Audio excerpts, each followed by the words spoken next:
What's up, Nick? What's up, guys? Can you hear me? Yeah, dude. I'm cracking your beer right now, brother. Nice. I think we are live. Let me go ahead and see what's going on. What up, Kurt Wilson? Everybody can hear everybody except me. What's up, Nick? What's up, guys? Can you hear me? Yeah, Yeah, we can hear you good.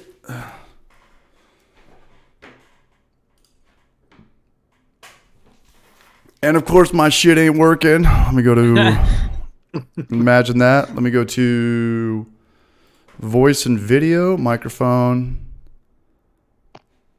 We're in a cartridge hat, huh? He was just there. Nice. Yeah, you said he didn't run into Adam makes beer. Adam Expert. Yeah, Adam wasn't there that day. Yeah. What you drinking? Looks like a brown ale. Yeah, a little brown. It's local. Nice. I'd probably hate it. I'm like,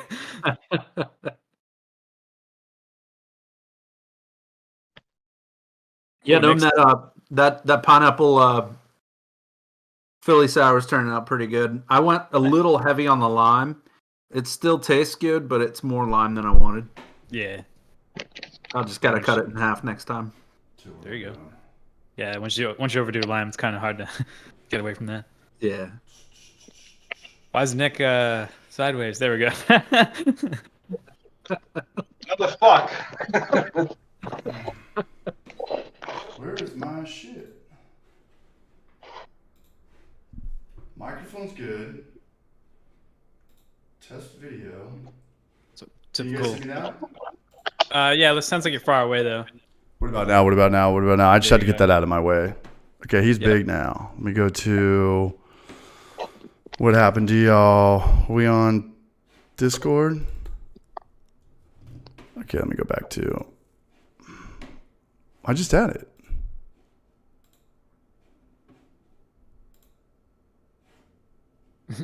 Should work now. Hey. There we I'm go. gonna pop this We out. lost Nick. Nah, he'll be back. All right. We're going to pop that out, and then we're going to take,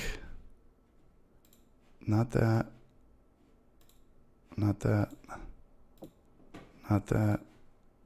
just praying that porn doesn't show up.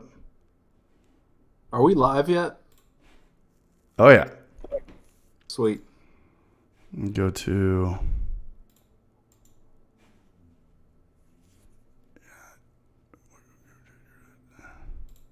fit to screen.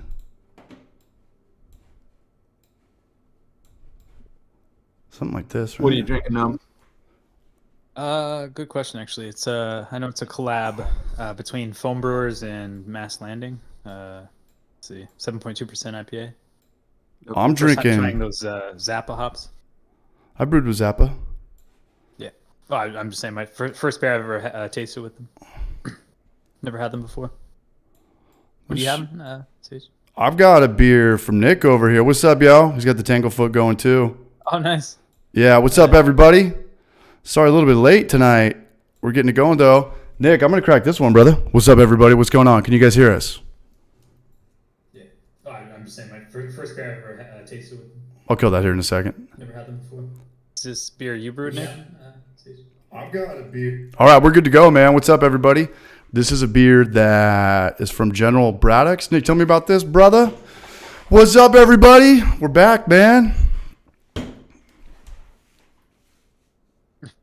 Hello. Nick, I think we lost you, brother. Yeah, it says mute Oh, it does, yeah. Where does it say mute? on his This picture. video. Yeah, there you go. Now, Hey, speaking of Tanglefoot, Can we hear you, you Nick? guys good now? Yeah, what's up, man? Tell me about this beer. What up, Beer Quaz? What up, it's Rec? What's up, y'all? All right. Yeah, so it's just Brew Gentleman's flagship hazy IPA. They've been making it for Oh, it's hazy. probably 8-9 years now. It's awesome. It's one of the OGs. Dude, this smells awesome.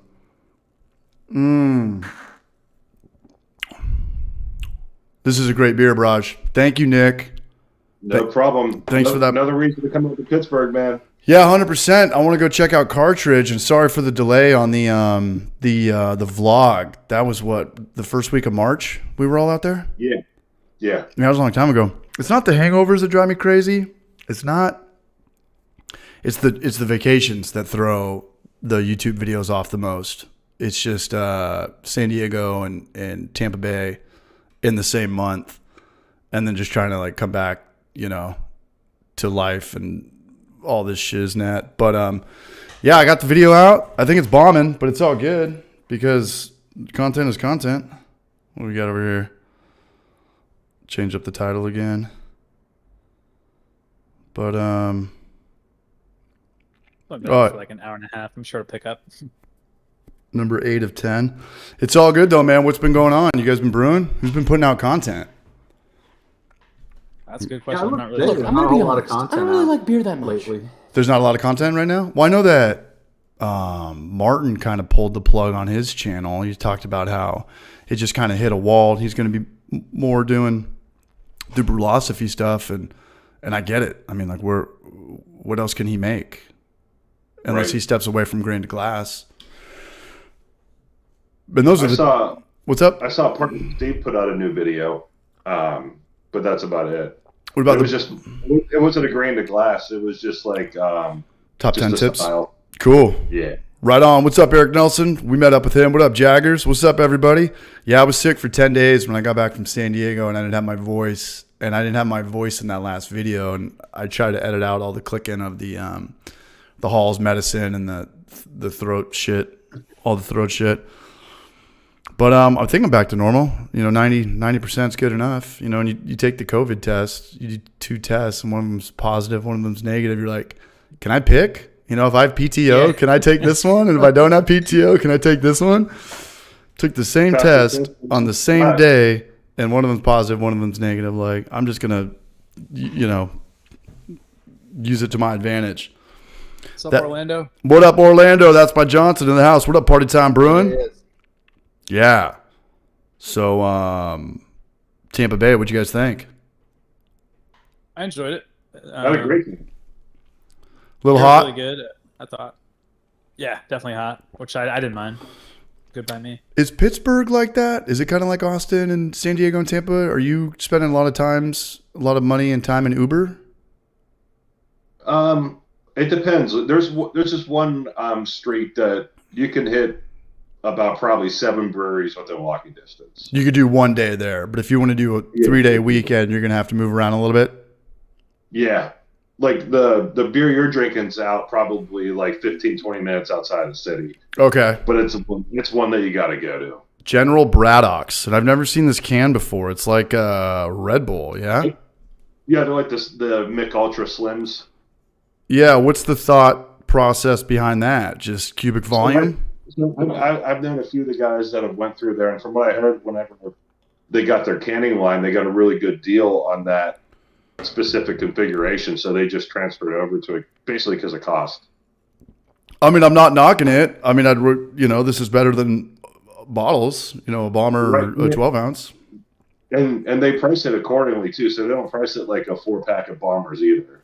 Right. It's like a 4-pack of that's like $13. Yeah, this is just a 12 ounce can. It's just interesting. Yep. Yeah. No, I appreciate it, brother. Thank you, man. No problem, man. We'll figure out what I can send you guys. We'll get a porch bomb going your way too. Appreciate that. Yeah, Treehouse is putting out content. What's up, Brian? What's up, USMC Mike? I like the Treehouse content they're putting out. Steve brewed the Treehouse recipe. I think he did a it was a good video. Yeah, it was a great video. And I also liked. I think recently Brew Show did like a Super Mario beer video. Yeah. Put mushrooms in it. I think I was in San Diego for that. Oh wow. And then Clawhammer put out a video that got some shine. What was that video? Oh yeah, we talked about this 2 weeks ago about the fermenter 2.0, the beta going to the alpha. What's up, Zach Pearson? Thanks for watching, guys. Shout out to anybody who watched the last Homebrew for Life video. I need all the love I can get, man. My channel's on fumes. That video just ate shit. I even used the clickbait thing, like California versus Florida, hoping everybody would click on it. And it's just a Tampa Bay vlog, and that didn't work for shit. But it's all good, man. Of course. And I took a lot of stuff out of that. I wanted to kind of go into more like about hockey and stuff. I don't know. It's whatever. But you guys got a hockey team out there in Pittsburgh. You guys kicking ass right now? This is the first year we missed the playoffs in like 17 years or something. Is it like basketball where if you miss the playoffs, you're really bad? Or is it like baseball where all the teams that make the playoffs are good? We were pretty bad this year, yeah. We didn't deserve to get the playoffs. But I mean, do they take a lot of teams in the playoffs? Is it ridiculous like the NBA? Oh, yeah. What is it? Like 16 teams get to go to the playoffs? Just I some think that's right. So ridiculous. Half the league goes to the playoffs. So you have to be really bad to not make the playoffs in the NHL. Pretty bad, yeah. Bottom half. Yeah. Like one plays the 8 on both sides. It's like, do we really need that? I don't know. We got 50 people here, though. What up, Sparger Bruin? Elementary in the house. He was on the last stream because I didn't do last Wednesday. Shout out to Brian out there in California. Shout out to Brian down there from in Nome Country. Let's go Bruins. Thanks, Jaggers. Much love, bro. Brian's from Mass or Rhode Island? Yeah, we got an Aussie in the house. What up, Jesse Dunn? Cheers for getting me into Bruin, fellas. Cheers from Tasmania. Right on, man. Double B. Yeah, so we're gonna drink like 10 beers tonight. Is that cool? Or you guys did the late start kind of fuck everyone's mojo up? No, it's all good. Good. No, it's all good. Mm-hmm. Yeah, and I did we talked a little bit about the breweries we went to in Tampa Bay. I think we were all on the same page that Green Bench and Grand Central were probably our two favorites. Maybe not in that any order, not in that particular order. Yeah, I'd put CH. I don't know if you made it there, but I put that Ology, which was a little further up in there too. They're probably like second or third for me. What was the one where I first met you guys at? Where I ate all of Gnome's food? Magnanimous. That was also good. Magnanimous was good, and I didn't drink that much there, but that hazy that they had was super good. But it was like 10%. You guys remember that? Oh God, no. You don't remember that? No. Uh-huh. That was our sixth brewery that day, dude. That was my first brewery that day. I don't know. And they had this food truck that served those giant chicken bombs. Oh, dude, that was so good. Yeah, Oh my God. those were killer. Yeah. Bang chicken. What up, Bodine's Brews, man? Good to see Bodine's in here, man. Happy Wednesday, everybody. Good to be back. We got Stephen Plass in here, too, man. What's up, Sparger Bruin? We've got a Coyotes fan. Playoff hockey, playoff basketball. And then, I was going to do kind of that riff on that brewery we were at. I was like, yeah, we had 4 beers, and nobody could could even get a couple sips down their beer, even though that was like the first day of like the bad hangovers, and it was kind of tough to stomach a beer, but those were really bad beers. And I was going to say something like, oh, I'm not here to like shit on breweries or whatever, but like subscribe to the Hoppy Hour, and we'll tell you, straight up what brewery that was. But I don't know. I took it out and just uploaded it. Well, when they give you a free beer with food when you already ordered a beer, that's not a good sign. That's a weird promo. That's a really weird promo. Giving away free beer like that. What's the point of that? Just get people in by any means necessary? It doesn't. I think it was just for happy hour, right? Yep. Yeah. I guess, yeah. What up, Hoovenall? What's up, brother? But yeah, Tampa Bay, check it out. Put it on your radar. It's definitely one of those cities, though, where you're going to be spending a lot of time and money on transportation. I would say just go to St. Pete. Same with me, but I didn't want to say that in the video. I didn't want to shit on Tampa like that. But if I were... I get that. But I mean, that would take out a lot of the transportation costs. Just have your Airbnb in St. Pete. Just start in the center of that and then go up to Indian Rocks or Dissident, where Orlando gave us that beer from. There was one right down there. Yep. Yeah. But no, Tampa Bay was cool. I would hate to miss out on Berry House. I thought they had a really good vibe. Yes. That was the one where we were just randomly wandering through their brewery. And they had some sort of like party collab thing going on. But I thought their lager was really good there. Was I there for that one? Really good. Yeah, that was the one in the video you talked about how they had 3 of their beers on tap and they had 3 of Yeah. guest taps. Yep. Yeah. That's a lager. Really, really cool. And I think that's close to Ybor City, if I'm not mistaken. It is. We walked to that. No, we didn't. We walked to Copper Trail, and we walked to Copper Trail from the one with the Z, and then we Ubered to Berry House. And that was cool because who was the head brewer? It wasn't from Berry House. It was from another brewery. Oh, right. Remember we were hanging out with that dude with long hair? Yeah. Oh, And that's man. cool. Oh, he's the brewer for Angry Chair, actually. Angry Chair. And that's cool that they just open the door up and let people kind of cruise through their brew house. I don't know if I would allow that. I mean, what are you going to steal? A fermenter? What's up? I liked Angry Chair. Angry Chair was I cool. thought they had a lot of just- weird stuff, but it was good. That chef was on point too when he fucked your order up, man. Yeah. That Should've ruined his cared. that ruined his whole month, man.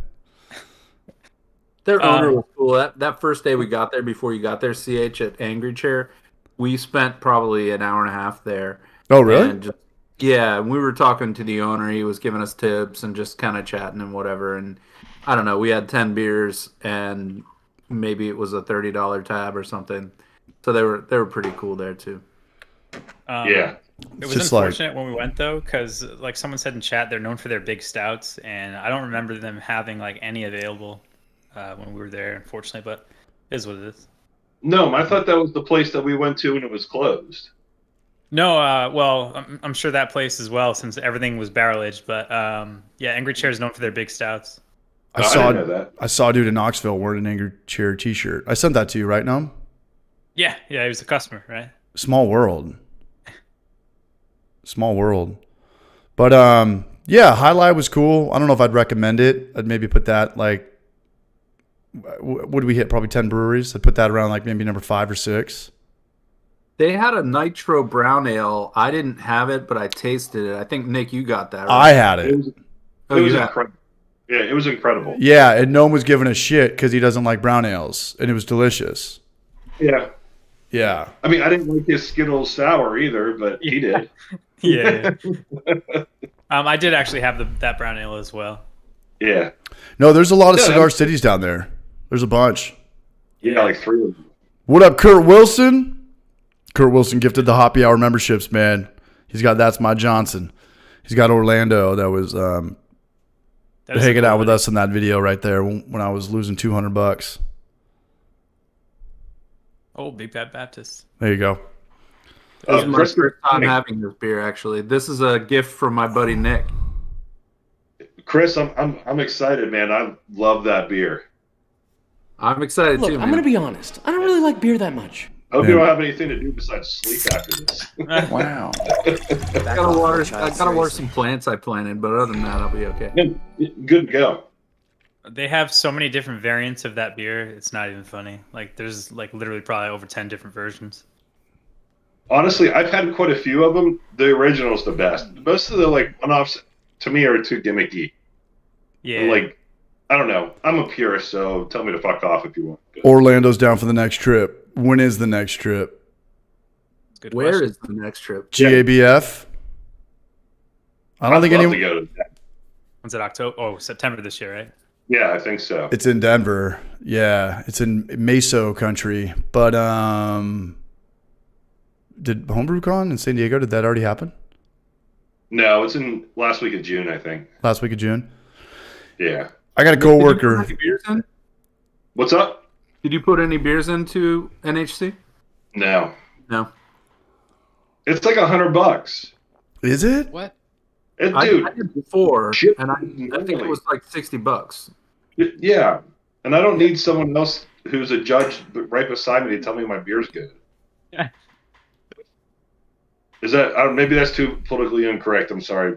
No, Please I love get it. your judged as a BJCP judge. Please get your beers judged, but don't do it at NAC. Yeah, I'm Yeah. down for Denver. I got a coworker there who said Denver is one of those places where you got to Uber everywhere. It's a big ass city. Yeah, I would imagine. But I mean, if we're just going to, GABF, I just get an Airbnb, as close as you could get to it, or hotel as close as you could get to it, unless you did want to take a day off and hit a bunch of breweries, which could be cool. I know there's one. I know there's one that Chris and I definitely would want to go to is Beer Style. It's like one of the best lager breweries in the country. Yeah, I've heard a lot of good things about that place. They're incredible. I I've think- only had cans, but I've heard the tap house is ridiculous. Did I say that right about Berry House? Did they only have lagers? No, I had that wrong. it was Lager Fest when we went though, which is why we went. Okay. But they only had like 3 or 4 beers, and then they had a guest tap, right? Or they had a. They had 3 of their beers and then like 4 guest taps. That's such a weird beer menu. That's so. It might not normally be the case. It's Like they not. probably did that because of like The you Lager know, Fest. guest tabs. For the Lager Fest. Yeah, they did like a guest tap lager fest for all the breweries kind of outside of Tampa Okay. because it was Tampa Bay Beer Week. So that was their event that night. And when we all got there trying to plan out the week, Nick and I were like, "We're going to Lagerfest. We're going to Lagerfest." No, it was a Let's good do call. it. I'm super glad we did that. That was a good call. And I felt like, we were there at nighttime, but I kind of felt like we were close to the water. Is that ringing a bell? Were we close? Not at all. I mean, No. the closest we were probably. Berry House, but it's not like berry, like House. strawberry. It's Barrie. Yeah. Yeah, the outdoor had kind of a beach vibe, like fake grass, and they had like I love that cool fake grass. picnic tables and Yeah. stuff. It was a good kind of outdoor vibe, and there was a breeze, so I can see why you had that memory of beach. Yeah, for sure. No, that was cool. I don't know. I know the big bridge went east-west, but there was 2 bridges, right, that run parallel with each other? Yeah. Yeah. So, I mean, I kind of got a little bit I kind of got a little bit of it down. Like, I think I could walk to Angry Chair from both of our Airbnbs, and that worked out that we were, able to walk to each other's places, because that would have been a bitch if we'd have to spend $30 just to meet up. Yeah. But it's all good. I'm gonna crack that other beer right now, Nicholas. Nice. I'm going to grab one too. Yeah, I'll be right back. So, Noam, what was the brewery where you put the beer on your head? I can't remember. Was that Oh, at Berry God. House? I have not a clue. Probably 2. I did that probably at 2 or 3 different breweries. No, I think it was Magnanimous. Oh, was Yeah, it? more than likely? And I think I got a picture at Magnanimous. They have a picture that's like of Michael Jackson, the beer guy, Yes, I But- remember that. Yeah. in the form of Michael Jackson, the King of Pop guy. The Right, Thriller that was from amazing. Magnimus. Yeah. I've got the clip of that, and it almost made the B-roll at the end, but I threw in that like Undertaker-looking chick from Copper Trail. Remember that server? Yeah. Remember Yes, that chick? yes. She had a lot of Yeah, it's cool. stuff. She was cool. She just had a lot going on. I couldn't keep up with the Yeah. lips and the nose and the eyes. She like closed her eyes and she'd have like 2 red dots on there. A lot of Work. cosplay. Yeah. Berry House. Yeah, buddy. Did anybody get in trouble? Did anybody come home to a pissed off wife from Tampa Bay? Is everything good or No.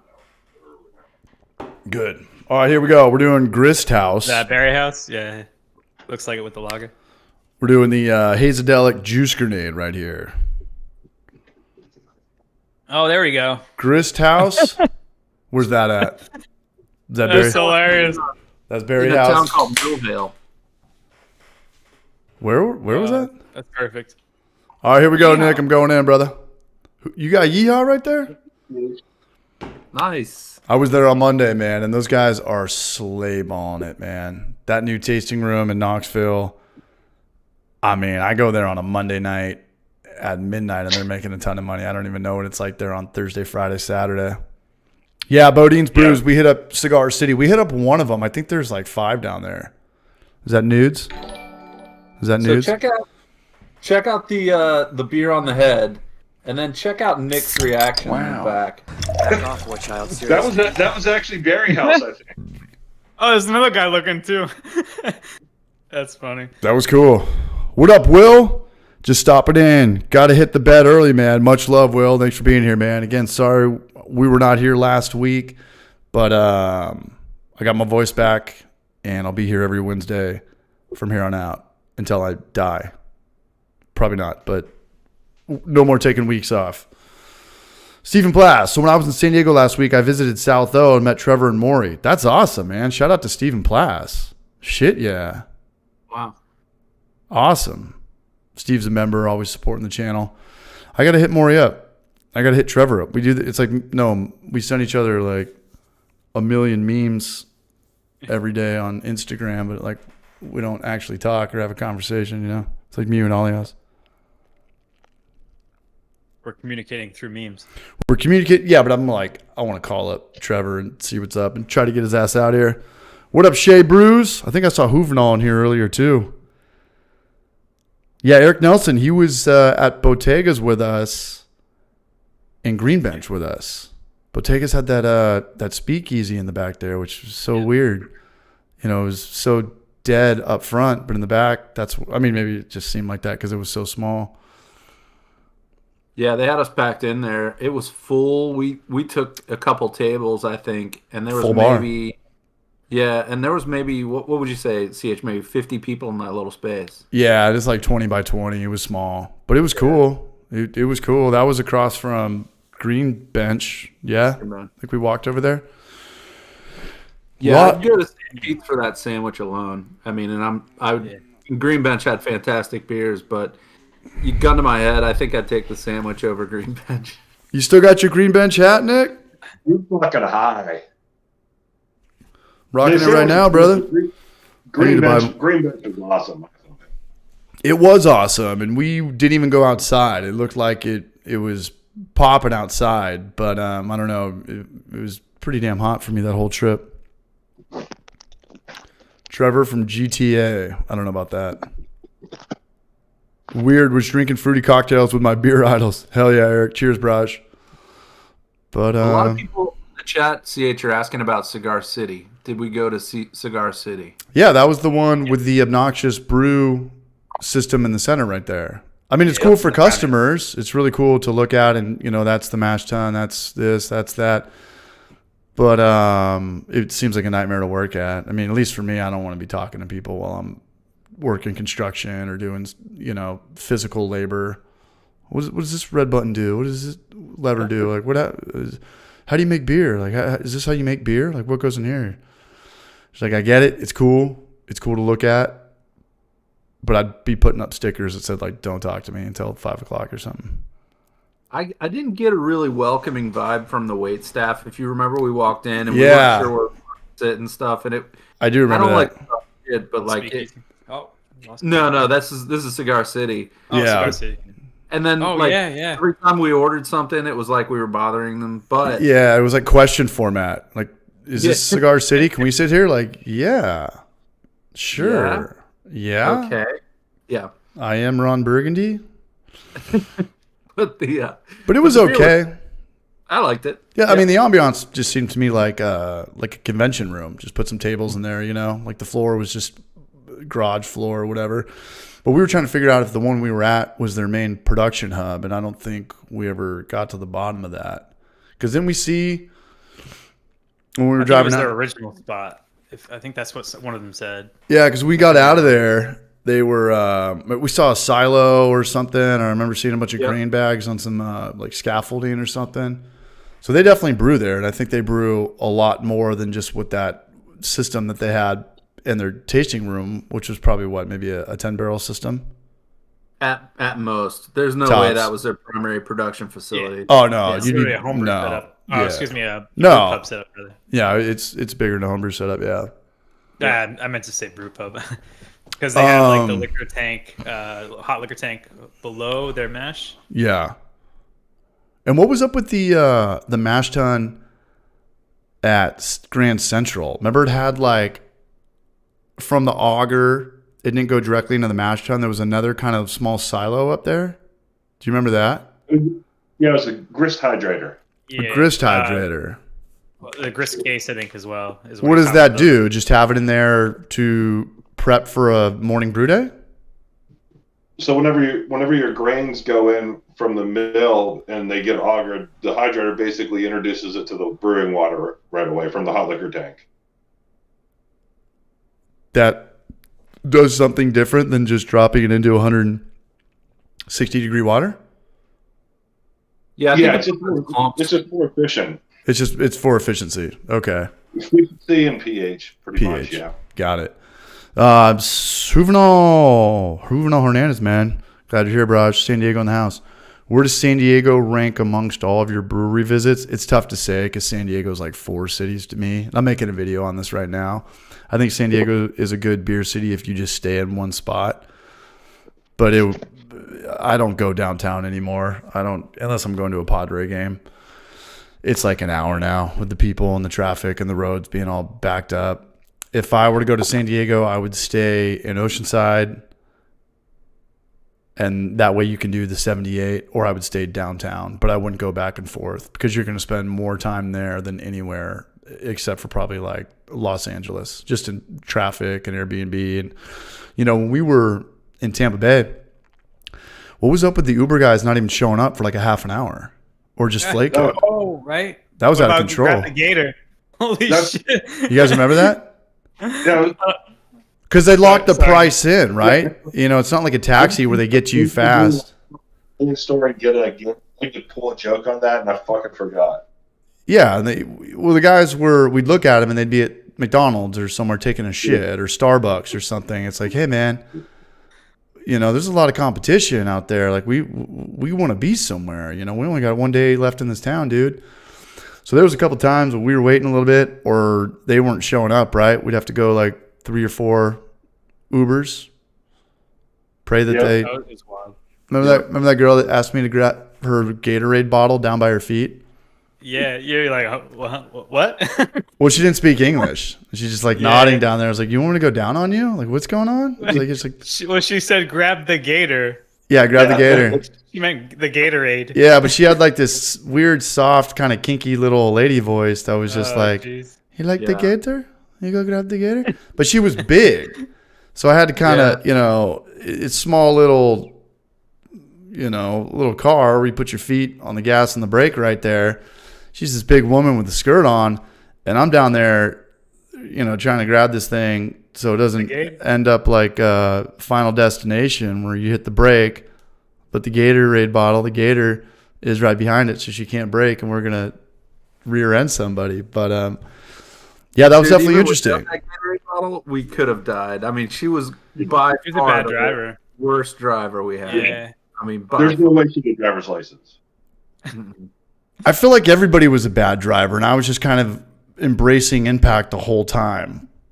Wasn't there one dude that just not slammed the brakes, but hit the brakes pretty hard? And I for the whole trip or for the remainder of the drive, I was just kind of like holding onto the dash, waiting for her. And he looked over, he's like, "It's all good." To see, I was like, "I don't think it is, man. I really don't think it is all good. I don't think you. I don't think you have a driver's license." That's what I think. I think that you're borrowing a car right now, and this is fishy as hell. And I'm a backseat driver too. I don't like going fast and shit. Grab the Gator. It's like, what? That was, I think, maybe my favorite moment of the entire trip. Is it not possible when you're driving to reach down and grab something by your feet? I feel like I could. small car, and she was a big girl. Yeah, I was gonna say this. She needed the Gator. The first situation was a little different, I think. Yeah. Well, we live to tell about it. She got her Gator. She got her yellow Gator. Didn't she also have like an entire grocery bag of stuff like in her footwell? Like I remember, like when we got in. First of all, like you were up front For the Nick and I Gator. are- Yeah. Yep. Nick and I are not small men, and we were in the back. And thank God there wasn't a third one of us in the back. I mean, we had gnomes, so that helped. But Yeah. like, what was it, like a Honda HRV or something like that? It was a small Something vehicle. small, yeah. Honda STD. It was the hatchback. Yeah, whatever it was tiny.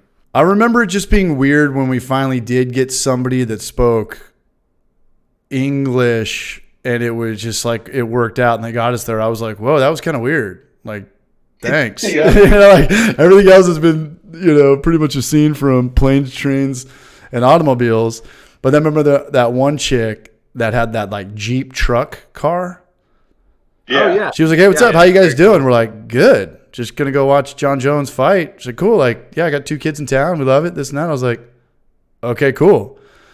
Everything else I thought was like some Scarface shakedown where we were gonna get, you know, our heads sawed off by chainsaws in a Motel 6. But it's all good, man. Speaking of Uber drivers, before you got there, CH, we went from, I think, Ology to Magnanimous or something like that. And this wonderful woman in a minivan picked us up from Ology. And I think I fell in love with her. Do you guys remember her? I missed that one. She was the one going to Ology from that place that wasn't the greatest. Yes. Yeah. Yep, The place, I mean, we could talk about it here. What was it called? 3 Gardens? 3 Daughters? No, it was, 3 daughters. no, that was the next. That was This is different. Seventh Son, I think it was called. Yeah, Seventh Son wasn't our favorite either. And that was all pre-CH. Was I there for that one? Okay, never mind. No. Yeah. I didn't think we actually went to Seven Sun. Wow, I'm foggier than I thought. Seventh Son was the one that had like a... Two right Sorry. after Angry Turnout. That sucks that we Trying to were think. all super bummed out on 3 Daughters. And then we went over to When I Brewed the World. That dude let us in 3 hours before with the Super nice. super nice dude. And I'm so bummed I didn't shoot beat roll of his system because I love that little single car garage that he had filled up with brew stuff. But we were breaking it down with him. We're like, hey man, like we don't really give a shit about atmosphere. We're trying to track down good beer, and we really didn't like 3 Daughters. And then he's like, yeah, and their head brewer just died yesterday in a car crash. We're like, fuck, no, they got great beer. We love that spot. We're so sorry, dude. Fuck. And then it was kind of trickling around the whole town that, yeah, this is big news and stuff. And I was like, fuck, man. Okay, we're not. It was like a motorcycle crash, right? Yeah, and I think he had a kiddo or something, and he was a really, you know, well-respected guy in the community, and everybody said how nice he was, and it was just that's why I hate motorcycles, man. It's just, you know, there's no such real thing as like fender benders or something, and I can control my car. Now, you know how they were saying with like it was on that bridge that we crossed. And It was they a said, like, bridge. Yeah, I remember a bridge story. They closed it down because wind's so bad, Okay. and I guess it was like right on the brink, and they didn't close it just because I guess the wind like blew them off the highway, basically. I know, what bad timing for everything. For us to be there for him to die the day before, you know, shout out to everybody, you know. Actually, I don't know. Maybe if I was that brewery, I would have shut down. I don't know if it's a good move to stay open and just think like, hey, we got to make money. The show's got to go on. I don't know. But shout out to that dude's family. And yeah, that was very unfortunate and just bad news and bad timing, bad everything, man. Motorcycles, man. Double So I B did in the look- chat is talking up Seventh Son, and we, how many beers did we have there, guys? I think we each had 2. I was 7? going to mention, I did look it up. I do remember it now. I had a Saison there. It was okay. It wasn't Yeah. the greatest. I had I think I had a Pils, and it tasted like a Belgian. I don't even know what I had. You weren't They were there. there. Yeah, this is when we were talking about that nice lady dropped us off to a place, to a brewery. This kind of sounds like the same story as going to 3 Daughters. You guys got the same Yeah. styles. We all kind of looked at it. We're like, Way better than 3 Daughters. way better than 3 Daughters. Yeah, So not that bad. Like my, I mean, I think every one of us, when we had our first beer there, we were like, yeah, okay. Yeah. I think we all were like, okay. And then we had a second beer and we're like, okay. You know, we weren't blown away. So Double B, you know, I'm sure they make a fantastic beer out there, dude. But you know, with 40 beers on tap, it's really hard to get a winner. You know, and plus we didn't know what they do well, so we just were like, they don't know what they're known for. You're just taking shots in the dark. Saison, I'm gonna grab it. Yeah. Yep. So if you were to do it all over again, nobody flying to Tampa, because I flew into St. Pete's, which was weird, because I was on the other side of the river than you guys. And my friend Bree picked me up, and we went to Storm. We went to Storm as, you know, we all departed. But I was drinking beers there that day, and I was drinking IPAs. That was the first time I was really, or the one and only time I was drinking hazies and West Coast IPAs. But we went back there. I think Noam was like dead at that time. He couldn't drink anything, and I had like a Bloody Mary in that video or something. So I don't think we were drinking beers, at least not on the inside. Did we do one last more victory round outside? Yeah, I had beers. I just didn't eat food. Maybe. Yeah, Noam's allergic to eating food in public. Yeah. He doesn't do it. There's 2 people I know that don't eat food in public. Noam's one of them. Noam, Nice, did Eric give you beer? Blueberry sour? No? No. He's just saying he's tasting his blueberry sour. Oh, nice. Hell yeah, man. Cheers, Eric. Got a collab coming up with Adam Makes Beer on Sunday. Looking forward to that. And I think he's also doing a collab with the Brew Show. That cartridge brewery is very, very cool. Those pictures you sent me look good.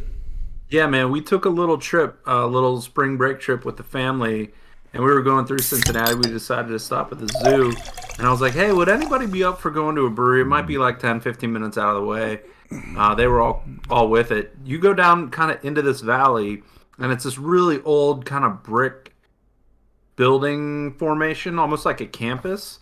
And I guess they used to make bullets there, or bullet cartridges, so that's the name. The premise. Cartridge. But everything there is like awesome, like 100-year-old brick stuff, and it's really kind of a cool vibe. But I guess they turned a lot of it into condos and office buildings and space and stuff like that. But the space at Cartridge is really, really cool vibe. The food was actually really good. We all had like salads, and my daughter, whatever reason, she's in love with pub fries, so she got pub fries. And great place. The beers were excellent. Their Mexican lager was fantastic. So. Whatever. Just a endorsement, I guess. No, and I want to go check it out too. There's a new High Wire in Cincinnati, and they recently got bought out, right? Or they got acquired. Cartridge. Yeah, I forget what company Adam said it was, but yeah. How far are you from Cincinnati from Pittsburgh? What would you say, Nick? Like 4 hours? I'd say 4 to 5. Yeah. That's doable. I mean, you can. Do it in one day if you really want to go for it. If you're up at 5 a.m. and you're not, getting too drunk like me. I mean, Cincinnati's like Later, Double B. Cincinnati's what?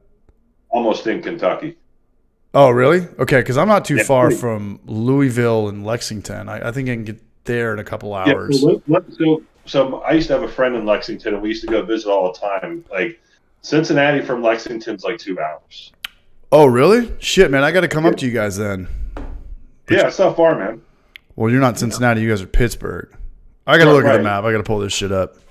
You can always meet there, too. That could be the next spot. Hey, I'm down. Hey, Nick, this is a really good beer, by the way, man. 2 great hazies. I think I like the first one better, but by a little bit. But this one's still a damn good beer. I agree. I did have the other beers in the 4-pack already, and I will say that is not the best version of that beer. It's still good. It's good. It's great. But yeah, I mean, there's a whole bunch of good hazies out here. That's one thing that like not a lot of people would think that Pittsburgh's a good place to get hazies. I mean, it's a very, I had my empty hold my camera up. Sorry. It's all good, man. What up, Ron Barnes? What's up, brother?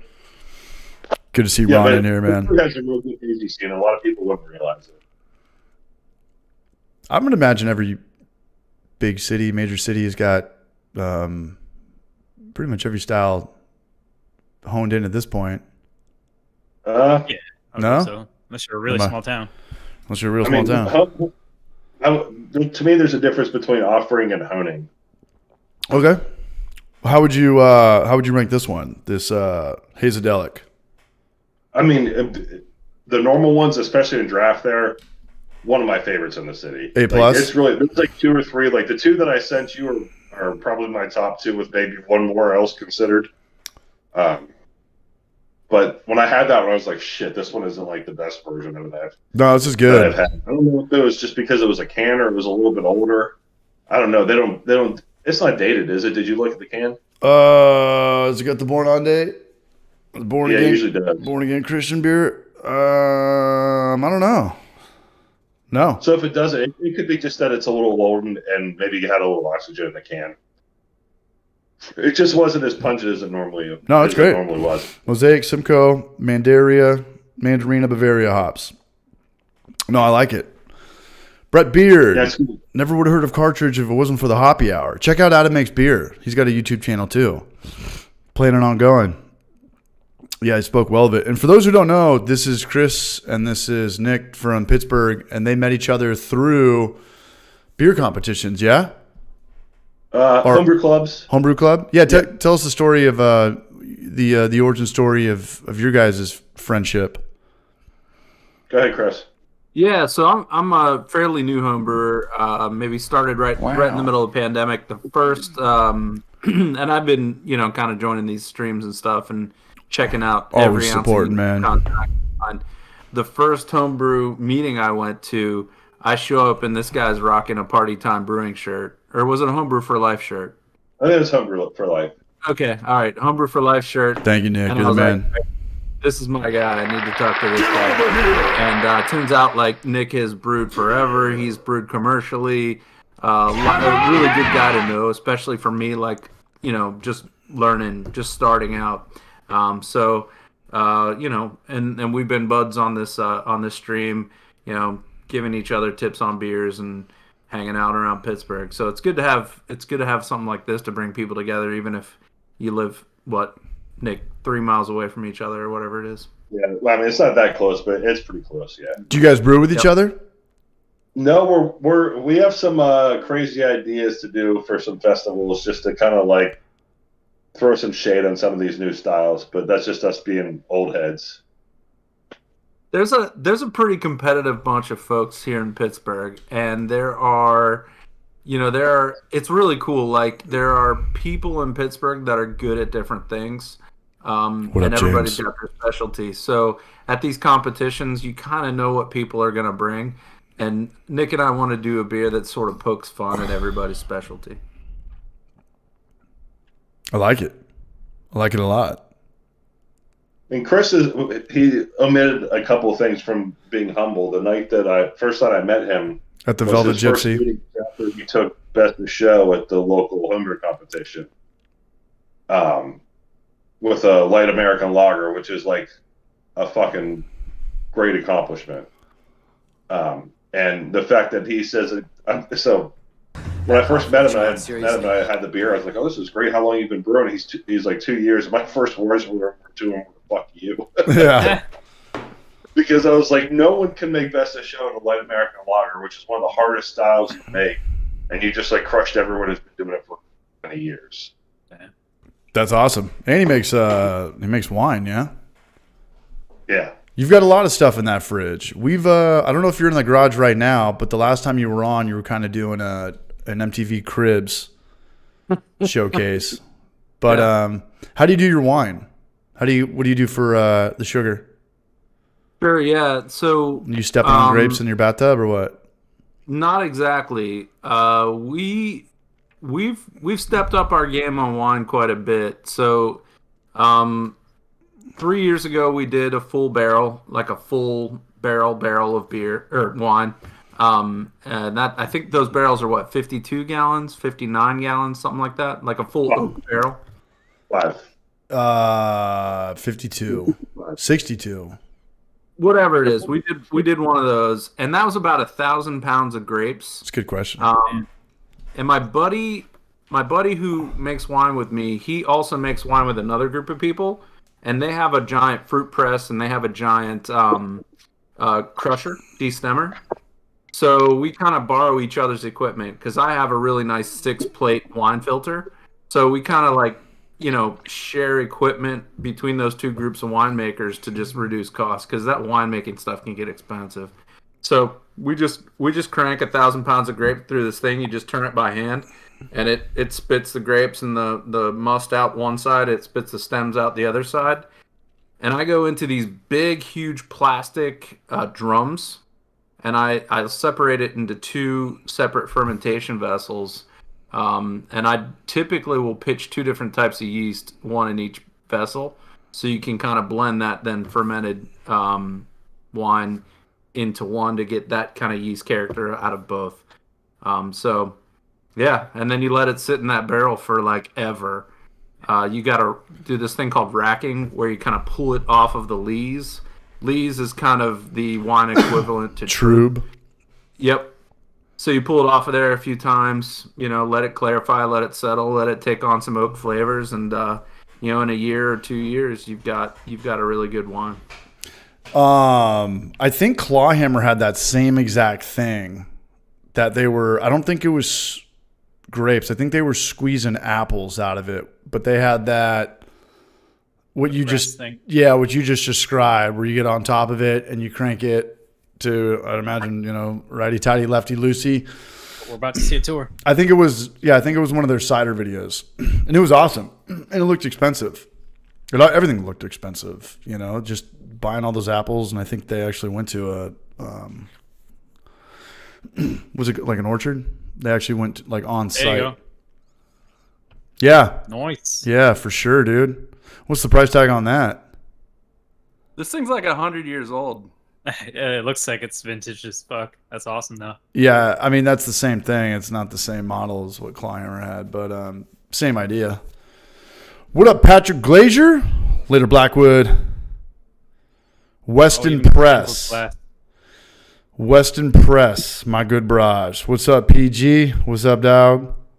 Cool guy. I made some hop water and squeezed the lime. Oh, nice. I added right into my keg like an idiot, and it's clogging the valve. Any advice? There's a million things you could do. There's a lot of things you could do. And we got fucking carboys galore. True. Kurt Wilson gifted the Hoppy Hour 5 memberships, man. He's pulling people out of the towers, man. He's pulling people out of the bushes. Yeah. Robert Elliott, Marco, Yeast in the Barrage. Whoa, it's Jur. Brandon T, what's up, y'all? Damn, you got a barrel back there. Looks just like Gnome's, yeah? That's much bigger than mine. That's what she said. What's yours, Gnome? Like 15 gallon? Just 10. 10 gallon? gallon. Couple $100. 180. Not bad at all, really. But that's with shipping as well. True. Very true. Ski season is almost over. About to fire up Brew Easy for some hef. You know what? I saw hef on Knoxville's, on Yeehaw's beer menu, and I don't see too much. Uh-oh, someone's got me picking up. I don't see too much hefs anymore. You guys still see hefs on beer menus? Yeah. Not very much. Not really, I think right? Schulzbrow has one, right? Schulzbrow? They have to have one. I mean, there's only so many Yeah. styles that you could do.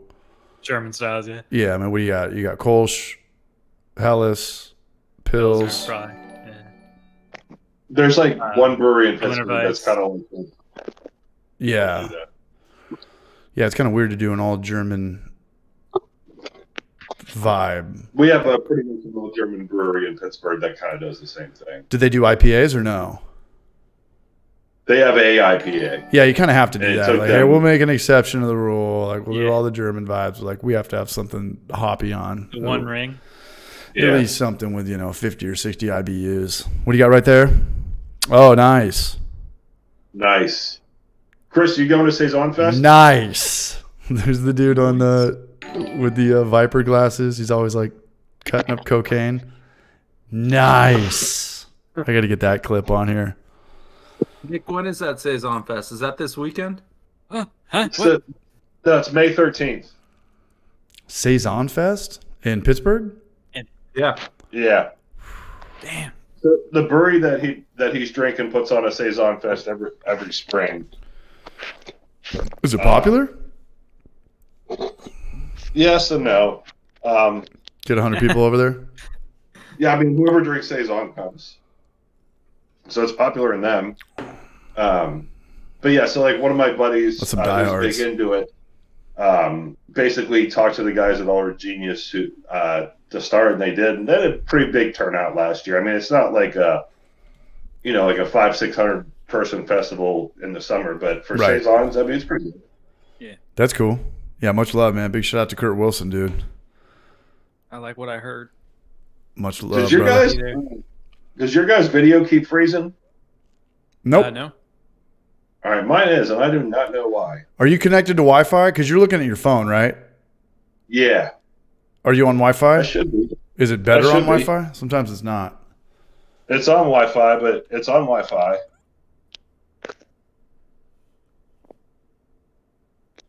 I don't know. It's weird. It was fine for like the first half hour or whatever. Now it's like it's freezing like every minute or so.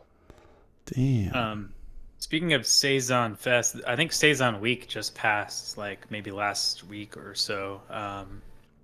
I don't know the exact date, but Allagash started that, I think, like a few years back. Portland, Maine. Yeah. Let me look that up.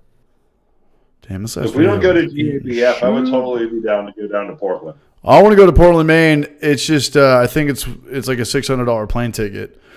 Oh, is it? Oh, really? I don't think Well, it's- you'd have to go to Boston. I don't think it's on my Allegiant or is that Chris Radiation dropping a super chat from the top right corner up there?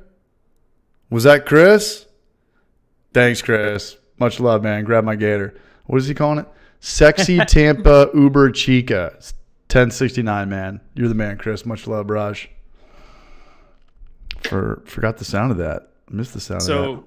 So, let's see. I think it's 10, maybe 12 minutes out of Portland. There's a place called Barreled Souls where, like, I'd say probably Whoa. 80% of what they do is all barreled. And it's really, really, really fucking good shit. Like, I almost sent you and Ollie Stephen a Plass. picture. They had a pallet of fluff that they ordered, and I'm pretty sure it's for one beer. Like, an entire pallet, like massive containers of fluff. I don't know if you guys know what fluff is, but I do not, but we got That was Stephen my Plass. first job out of college. Stephen Plass What's with that? a super chat says, next trip to New England, visiting Nome, Treehouse, and possibly the Alchemist. Fly to Boston or Hartford. If yes, I'll be there. Shit, I'm going to that, man. Thank you, Stephen Plass. Much love, man. That was a huge super chat. Thank you, Chris Radiation, too, man. Much love to both of you guys. And I will grab your gator, Chris. I will always grab your gator. Stephen Plass, IPA, man. You're the barrage. Yeah, I got to get up there. Let me look at plane tickets really quick. We're doing... It'd be cool if you could do a screen share. What do you mean? You know, so we could see what your browser history was and stuff. Oh, yeah, So- man. That'd be super cool. Dude, I fluff can is get to basically like I can get to Boston for $128. Ah, dude. it's marshmallow, but it's like spreadable. So I don't know what they do to make it like puffed up. Bruh. Maybe they just insert it with air. I have no idea, but 2 hours basically nonstop. just like a marshmallow product. Look at this, dude. I think Nice. Marshmallow See, if we could- killed Elvis. Too much glare. Yeah. What's up?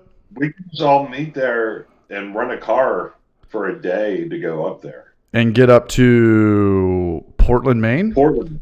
Yeah. How far is Portland from Boston, Noam? Like an hour maybe. Everything's like an A little hour bit up there, over an right? hour? You can't go that far. Yeah. There's not that much room. Might be a little bit over an hour. I'll check real quick. Stephen Plass, we're going to meet up there, Braj. I mean, what's an hour? An hour's, anywhere you want to go in San Diego now. I'll drive it. Right. I'm the local. I don't mind. Do you have you got a motorcycle or you have a big enough car for Oh, us? man, he's got a 26-foot Motorcycle. van. Noam's got a What's that? van? Noam was in a No, band. no. Yeah, he's taking his van. I drive a small ass Mazda. No, I'm talking about the van. No.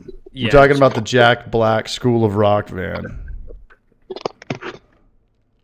I knows. Oh gosh. All right. So it's a little bit longer than I thought. 2 hours. I mean, Still. yeah. And we could do I Treehouse wouldn't from mind. there? And they're going to cut us I mean, off after 3 pints or what? Is he listening right now? Is the Not barrage if we listening? contact him ahead of time. We What's do his some name? kind of sweetheart deal. Nathan? Yeah. I would make the treehouse beer before that, and I think that he would watch that video and it would be on his radar, and maybe we get some special treatment. If I go up there and say, "Hey, we're going to film a little vlog or something like that," like, can we drink more than 3 beers and have everything for free? Just don't pitch your yeast at 130. Is that what happened? Did he do that in his last video? No, I'm talking about your last video. Oh, my double IPA. My last video. It wasn't your last video, but I think your last brew video. Didn't you like pitch at like 120 and the yeast died and you dumped it? That was like 3 grain to glass videos ago. Yeah, that was when I first got here. That was That was when Quartz I was beers, using like the claw hammer system on propane. Oh yeah. You had that mega burner or whatever. Yeah, I didn't have the all the hoopla until like a couple months after he got me the boil kettle. I didn't have the box until like my 4th month here. Yeah. Yeah. I think you were using like a claw hammer basket in a. I don't know. You had Yeah, some I got sort kind of program. weird. It was weird Yeah. here for a little bit. Yeah, I was in it. It was like an anvil kettle or something. Yeah, I was going through a transitional stage. I was trying to figure some shit out. But I want to do that beer too. He actually commented on Steve's treehouse video, and then Steve pinned it, so you could see it at the top of that. Nice. Yeah. Did he say anything like constructive? Just inspiration. Talking about, I don't know. Maybe not trial and error stuff. Keeping your head up, keep going, learn from shit, stuff like that. I'm gonna get another beer. You guys down? Mm-hmm. Yep. It's 1 hour, man, and we got 3 more hours to go. BRB. Yeah, let's do it.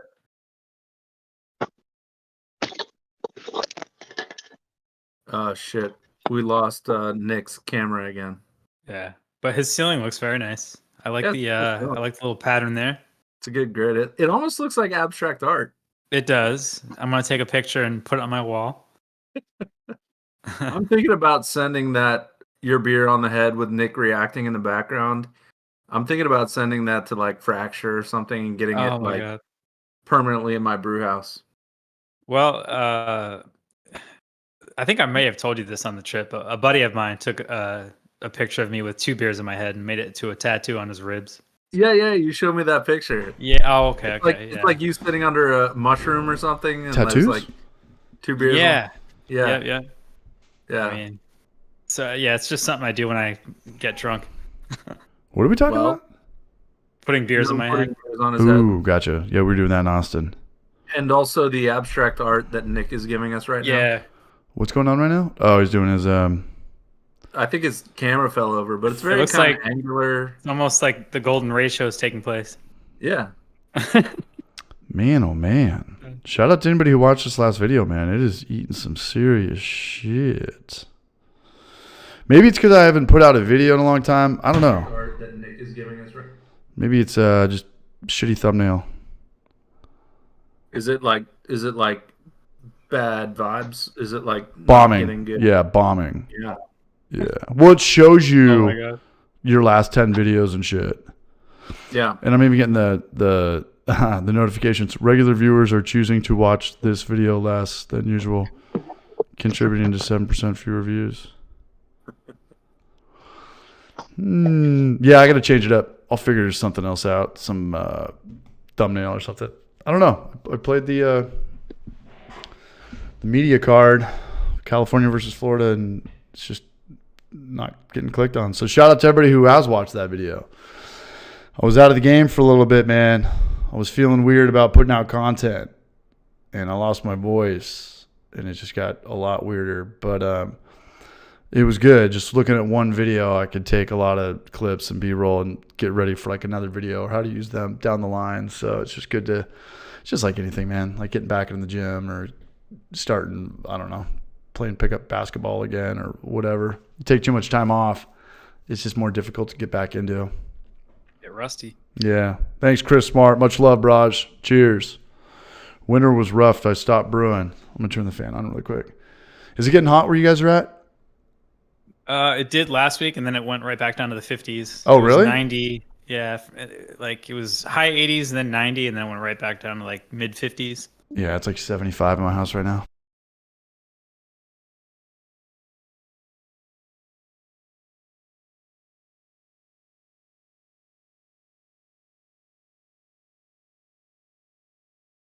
So, Noam, what do you have in the fermenter right now, bud? So I'm still working on the split batch I did. The pickled beer has been ready for quite a while. Steve's but, having trouble. Still, Nick's having trouble. oh, Nick. Yeah.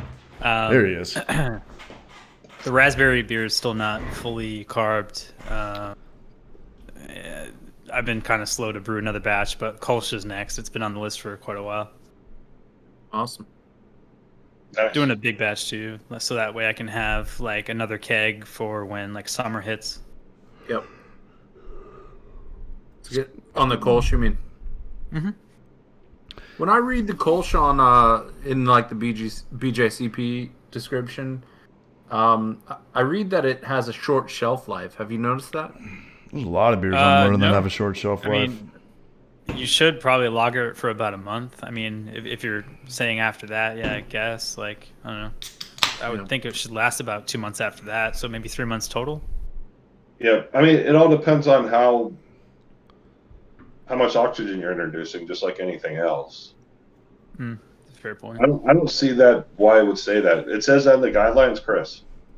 I can't remember if that was in the guidelines or if it was in just a description that I read somewhere else that's not BJCP. Yeah, I mean, yeah, always obviously check your source. I'll check out the guidelines. I don't remember ever seeing that. Yeah, right on. I did read it somewhere. I don't remember if it was the guidelines or not. Well, just like anything, you're supposed to drink it fresh, right? But drinking fresh for a lager is like after it has its proper conditioning time. Yeah, and Kolsch is just kind of one of those weird Franken beers where it's like a lager with ale yeast or a yeast, you know what I mean? Pretty much, yeah. It's lager-like, right? Yeah. And also, like in 3 months from now, or even 2 months from now, it's going to be like ridiculously. We talked about on that trip actually. Like Northeast, it gets so humid, where it's just brutal. Like Florida humid? Yeah. Oh yeah. Florida's gnarly, man. Florida was gnarly. I didn't think it was. Dude, that was nothing, man. Yeah. Yeah, but I'm from San Diego and Knoxville. Like the weather out here is phenomenal. But you guys, you said Pittsburgh is like. I grew up a little bit north of San Diego too. Yeah, I mean that's not normal weather. That's just vacation weather. Right. know? Yeah. And you said in Pittsburgh, it's super hot for 4 months and super cold. It's snowing for 4 months. It's super hot, then rainy for 2 months, and then super cold, and then super rainy again, and then not. How long does it snow for? Depends on the year. We had a really light year this year. I think we only had probably like 3 snowstorms. Yeah. Which lasts like a month? No, usually like we'll get a couple in December, but mainly like January through February and a little bit of March. Yep. It was a rough year for the skiers. Yeah. My family being one of them. We had a rough winter. Yeah, we didn't get much snow this year. You guys want snow? You're No, hitting the I slopes. don't. I'm fucking over the snow. Yeah. Juvenal Hernandez. Are Kolsch's supposed to be lagered? I don't know. Is this one of those things? Well, they're supposed to be cold fermented, right? If you want to, if you want to use semantics, lagering is just conditioning, right? Yep. So like Kolsch's need to be conditioned, so they need to still drop clear.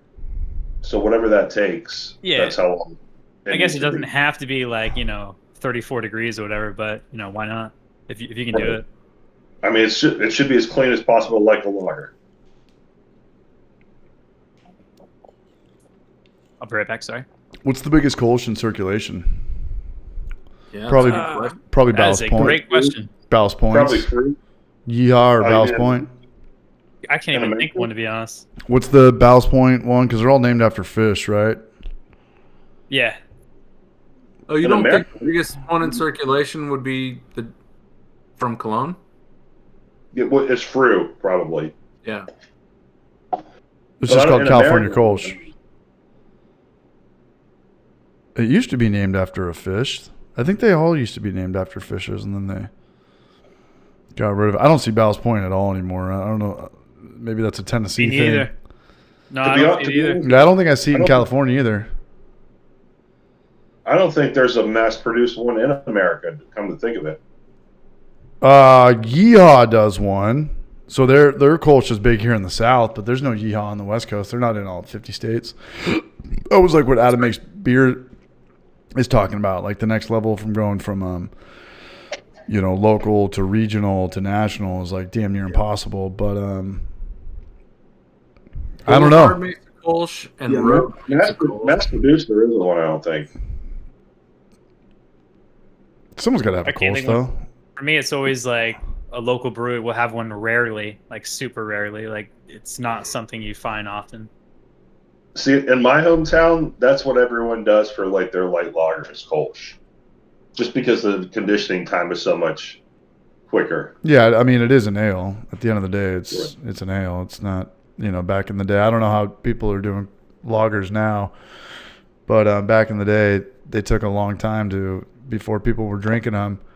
But ever since I did that first podcast or broadcast with Short Circuit, he's like, I drink all my lagers within 2 weeks, and I was like, damn, dude, what one man can do, another can do.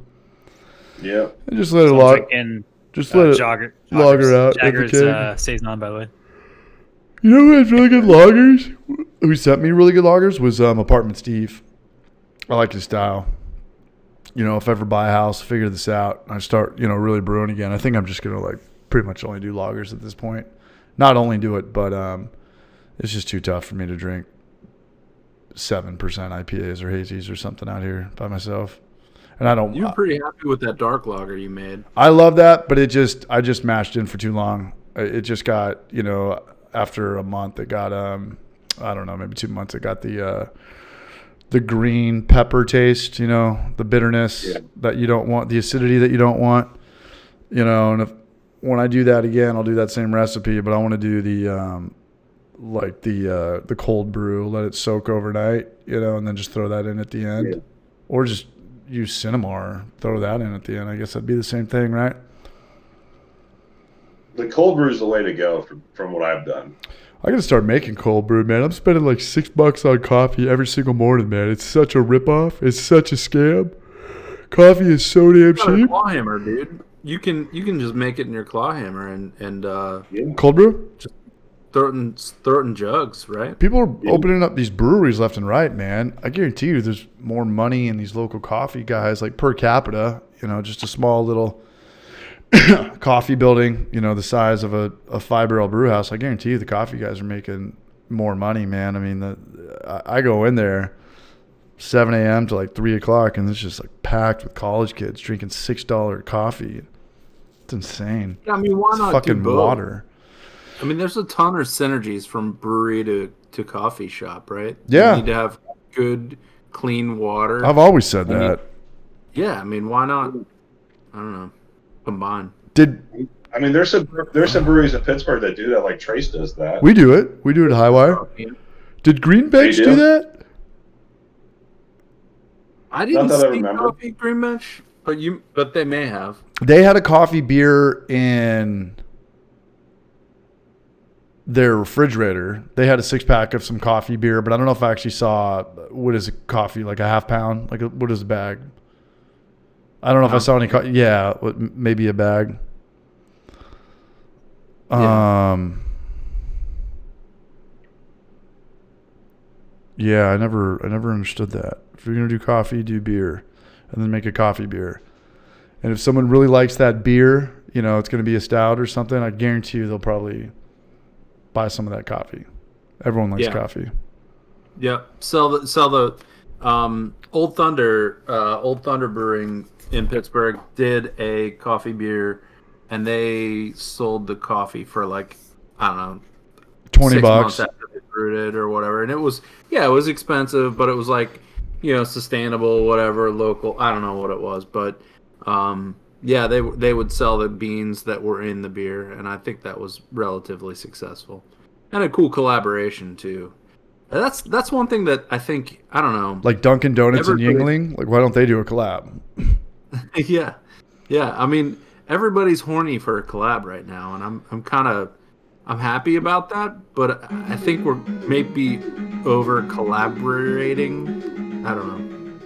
Got a super chat here from Anonymous, man. Anonymous has donated $20. He's got the Ocarina Link of Time after he hit the Ocarina of Time, but after he hit the Temple of Time and grew up, hit his puberty. CH, narrate my funeral eulogy. Cheers, man. Cheers to whoever the Anonymous is out there, man. Anonymous IPA, much love, Braj. DJ AF, what's up, CH? What's up, chat? Drink whatever you want. I'm with that guy. I'm with DJ AF, man. I got to chug a beer here or something because I'm getting kind of sleepy. I need some liquid energy. I'm gonna wake up tomorrow and I'm gonna be 100%. I know it. I just know it. How are you guys doing over there? Is everyone kind of getting sick in your towns or not really? I feel like everybody in San Diego is sick. Yeah, everyone's complaining about pollen season. Yeah.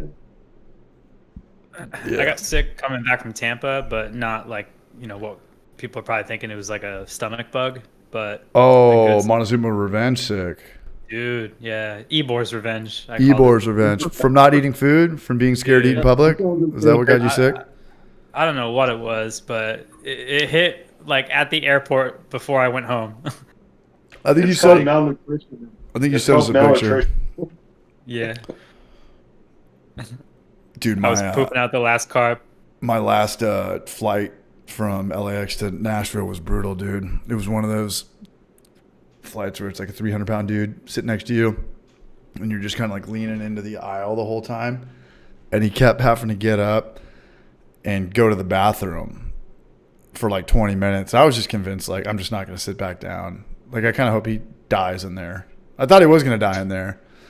And it was just like, man, dude, this is my nightmare. Like having to go to the bathroom 3 different times on an airplane.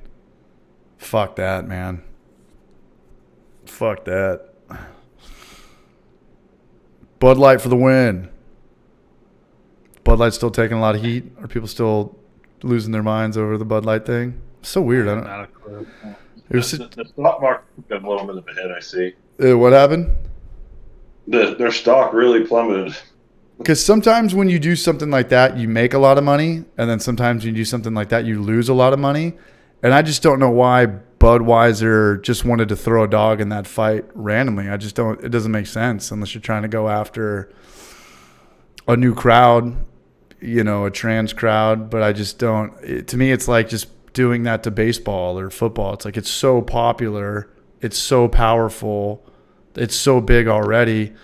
Why would you just throw a political dog in that fight? I just don't get it. It doesn't make any sense. My biggest thing was like, I don't care. People are losing their minds over it. Like, I just think it was just a weird marketing tool. It was just random. My only comment would be this: is that how do they not understand their clientele? Exactly. That's what I was saying. I'm sorry. You're only going to lose in that situation. It's just such a weird thing. And I love the meme that they made of Jim Carrey from that character back from the Saturday Night Live days. Where Living Color. In Living Color, yeah. Where he's the weightlifter and somebody took that with the ponytails and he's got the bra on or the bikini on. Yeah. And they put that on there. That was funny as shit. That was cracking me up. But yeah, it didn't make any sense to me, and it seems kind of late in the game, right? I feel like everybody was uber political maybe like 2 or 3 years ago when everybody was just losing their minds, and everything's gotten cool and mellowed out. And then Budweiser out of left field is just like, nope, not today, here we go. And it was just like, I don't know. It's one of those things where some people are going to boycott Bud Light or Budweiser forever. I never bought it to begin with, but if it's there at a bar or it's there at a wedding and it's free, hell yeah, I'm gonna drink it. Yep. Yeah. You kidding me? I never understood in general why any company would come out and put a political stance in. Don't bring this up to Bill Burr, man. He's been complaining about breast cancer awareness, on NFL jerseys for years now. He's like, I want to watch sports. I don't want to look at the most like feminine color for a month. I don't want to sing some new song. Like, let's just play the sport. Like, this is why we're here. I just worked a 10-hour day at a shitty job. Just give me sports. Just give this the one thing that I'm here for. Just give it to me unfiltered. But I got a super My chat thing isn't here. even that. What's up? I would say my thing's not even that. It's like you're just impeding your business. Like you're segregating your business. It's only a lose situation. Yeah. And it is a weird thing. I think everybody thinks Budweiser's like this like far right Americana brand. It's a Brazilian company. It's a Brazil brand now. They sold out. America sold out to the Brazilians years ago. And Right. yeah, it was just such a weird move unless you were going to benefit from this financially. And I don't think anybody fucking love cares it. at all. I don't think anyone's going to be like, oh, I didn't like Budweiser, but now I'm going to start drinking it. I don't think anybody's going to do that. So, Not yeah. enough anyway. What Yeah. you drinking? What you drinking, Chris? Oh, here we go. There we go, man. Hell yeah. That's amazing. Shout out to Chris, man. No, Chris. I love it, man. I like Eric Nelson's stance. So I boycotted Bud Light my whole life. So he was doing it before it was cool. Yeah. It has been water since day one.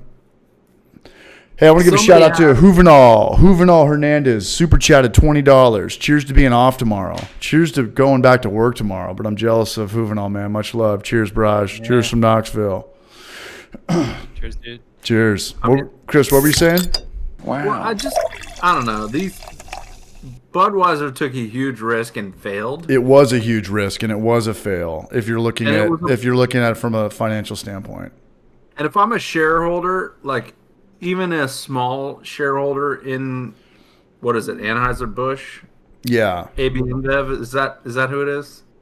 Yeah. Yeah. Yeah. If I'm a small shareholder, I'm pissed right now. Yeah. But I'm not a shareholder, and I don't know, like I applaud them for the courage to sort of speak out for inclusion and equality and whatever, and you could be for it or against it, but I don't know. Like, I always think about the human aspect of it, and you know, this is never gonna flip from a loss to a win. They're never gonna turn this into a win. But for me, I don't know. Like, my heart goes out to these people who have, who are seen as not accepted by society for whatever reason, and these guys are trying to support them. So, that's my No, and I get that too. I 100% understand the humanity of it, but at the end of the day, it's like, what if Coors came out and just started talking about like abortions or something? You're like, you're gonna lose something. Like, it's not gonna work out. Like, you don't need to throw. It's still a mistake. Whoever made the decision to put that ad out, hopefully They're is losing fired. money. Right. Hopefully they're fired. It's all about the humanity. It's all about being equal, but fucking fire that guy, man. First things first. Yeah. Sometimes you just want to go to McDonald's and get a hamburger. Or McDonald's don't talking want- about, You don't want politics Where you shoved buy down this your burger? throat. Let me Yeah. talk to you about it. I just want hamburger. a You know what I mean? burger. I don't, it's like McDonald's. Yeah. Yeah, endorsing some politician. You're like, I just want this shitty fucking burger that looks like a plastic fake burger for $2. That's where I agree with Nick. Like, it's just don't even go there. I guess Yep. like But it's a also lose-lose. it's a lose-lose, and it's one of those you're things. alienating. Like at best or at worst, however you look at it, half your audience. Like, it's just why would you even go there? It's one of those things. And like, What's I that? was thinking, I was gonna say, and like, not only are you gonna like probably segregate your like who's buying your product, but at the same time, like from a business aspect, none of them are doing it from the humanitarian portion. Like, especially a business that big, they're doing it for the money. 100%. They make it seem like, Yeah, it's a but they PR don't move. care. Yeah, they don't give Yeah. a fuck. Yeah. for Okay. sure. Okay. Fair point. Yep. I get you. And if they really wanted to support a cause without politicizing it, they could make an anonymous donation. 100%. Yeah, it was exactly like the Chris Rock joke talking about the Lululemon pants. He's like, I go in there and everywhere on the wall it's written like, we don't support racism, we don't support bigotry. He's like, I don't give a fuck. Like, you guys sell $100 yoga pants. You hate somebody, Right. You know, you hate the poor. You know, all this stuff is just kind of geared towards making money. And another thing about the Budweiser thing, though, you know, back in the day, or not back in the day, but a couple of years ago, it was like if there was a Me Too movement going on or women or civil rights something, if you didn't denounce it, if you didn't talk about it, say like, hey, like our brand doesn't support this shit, you would take heat, right? Like you had to just come out and post a black square or talk about how, you know, women are treated so good at your place. Because if you did not denounce it, people would look at you on the other side of that. But Budweiser, like, there was none of that with this. They just kind of threw that out there. And they took a gamble and they lost as far as money goes. Yeah, it's always an appearance thing to me. Like, say, for example, like we were talking about coffee earlier. Like, you see these fair trade, like non-slave, whatever. But then for a pound of coffee, it's $20. Right. Yeah. It's Chris Rock. So you hate poor people. Right. Like, Yeah. you hate somebody. Yeah. So like, yeah, you hate people me. You're not employing the people you're not employing still can't buy your coffee. Right. Yeah. No, it's all PR. No. And for those who, what up, Alias? And for those who have not seen the new Chris Rock special, check it out because it is brilliant. It is absolutely brilliant. He's one of the goats, man. Oh, he's on my he's Mount definitely up Rush. there. Yeah, him and Bill Burr and Patrice. Richard Carlin. Sorry, that's mine. Patrice O'Neal. So, Rest in peace. number one from me. What up, Alias? What's up, Braj? Only major brewery I've been to was Heineken. Was that Amsterdam? Holland? Tombstone Todd. Tombstone Todd, what's up, Braj? Always showing love, actually, man. You know what? Hey, I have a question, actually. Was it better fresh than like? We got Steven in here, too. Here? I assume the answer is yes, but I'm curious. Northwest Small Batch in the house. They Homebrew tip. have a giant flashlight on a glass line going to their taps at the Heineken plant. So no Just matter skunk where it. you drink it, Just skunk it before it gets to the it's green light, bottles. no matter where you drink it. I knew where you were going with that. Hey, I'm a guy that puts Corona out on his front yard on a 90-degree day before I cool it down, man. I like that. Yeah. Yeah, I guarantee you if Bud Light could go back in time, they would change some shit around. Without question. Yeah. Yeah. It Who's was had a Corona- bad who's had a decision. Corona since What's up? I had, and I drink it all the time. Did Coke or Pepsi ever do anything like that? Well, didn't Bill sure they've Cosby done do one of their ad controversial campaigns? What's up? Didn't Bill Cosby do one of the Pepsi ad campaigns? I always remember like a white polar bear. I don't know about Bill Cosby. Was the white polar bear Coke or Polar Bear Pepsi? was He may have used that in his little drug mixture, but Heyo. Where's this is fun, man. Ron Barnes. If you step into politics, you will never be far enough to the left or to the right. You're just going to tick off half your customers. Well said, Ron Barnes. I agree with that. You know, like if you do win with people, it's going to be like the far left or the far right, like 2 to 5%. The 90 people, the 90% of everything, the 90% of the world kind of thinks on the same page, you know? And those are the people that are like us that are like, what was that all about? Like what? Like what? You know, and those people like Kid Rock that are Coke is it. that's before my time, man. Chris Rock went to go. He shot up Bud Light. He shot up these 18 packs. I was like, well, your dumbass still bought those Bud Lights. You know, you still gave him your money just to, you know, look like a fucking badass on Instagram. Yeah, he could have already had them on hand, but I bet you there's a lot of people that bought it just to make like a statement and like. Well, if he already had them on hand, then you know he still bought them. It just wasn't that day. Yeah, but my point is like I guarantee you a lot of people that like you know did similar videos went to the store to buy that shit just so they can show their like TikTok. disgust or, Yeah.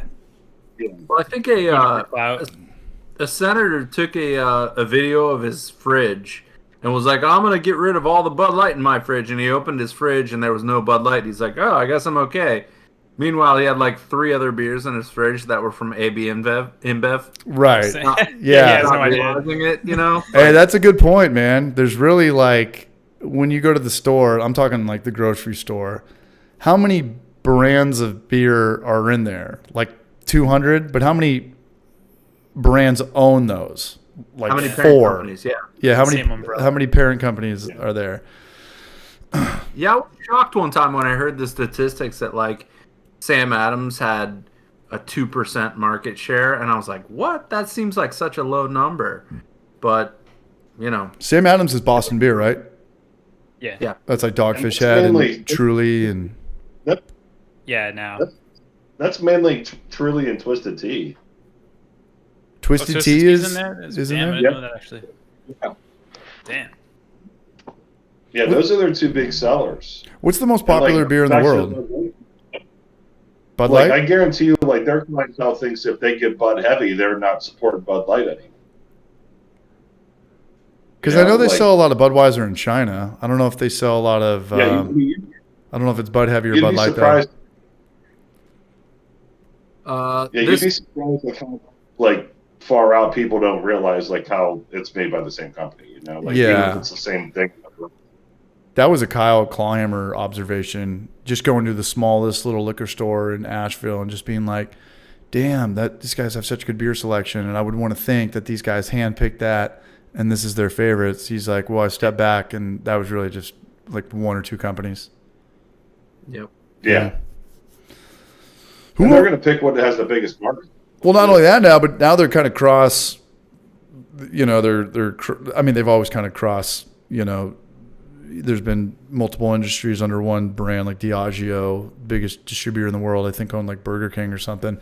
But now it's, you know, Monster Energy is getting into beer and buying Cigar City, and who else did they buy? Oscar Blues or Dale's Pale Ale, which I think is Oscar Blues. You know.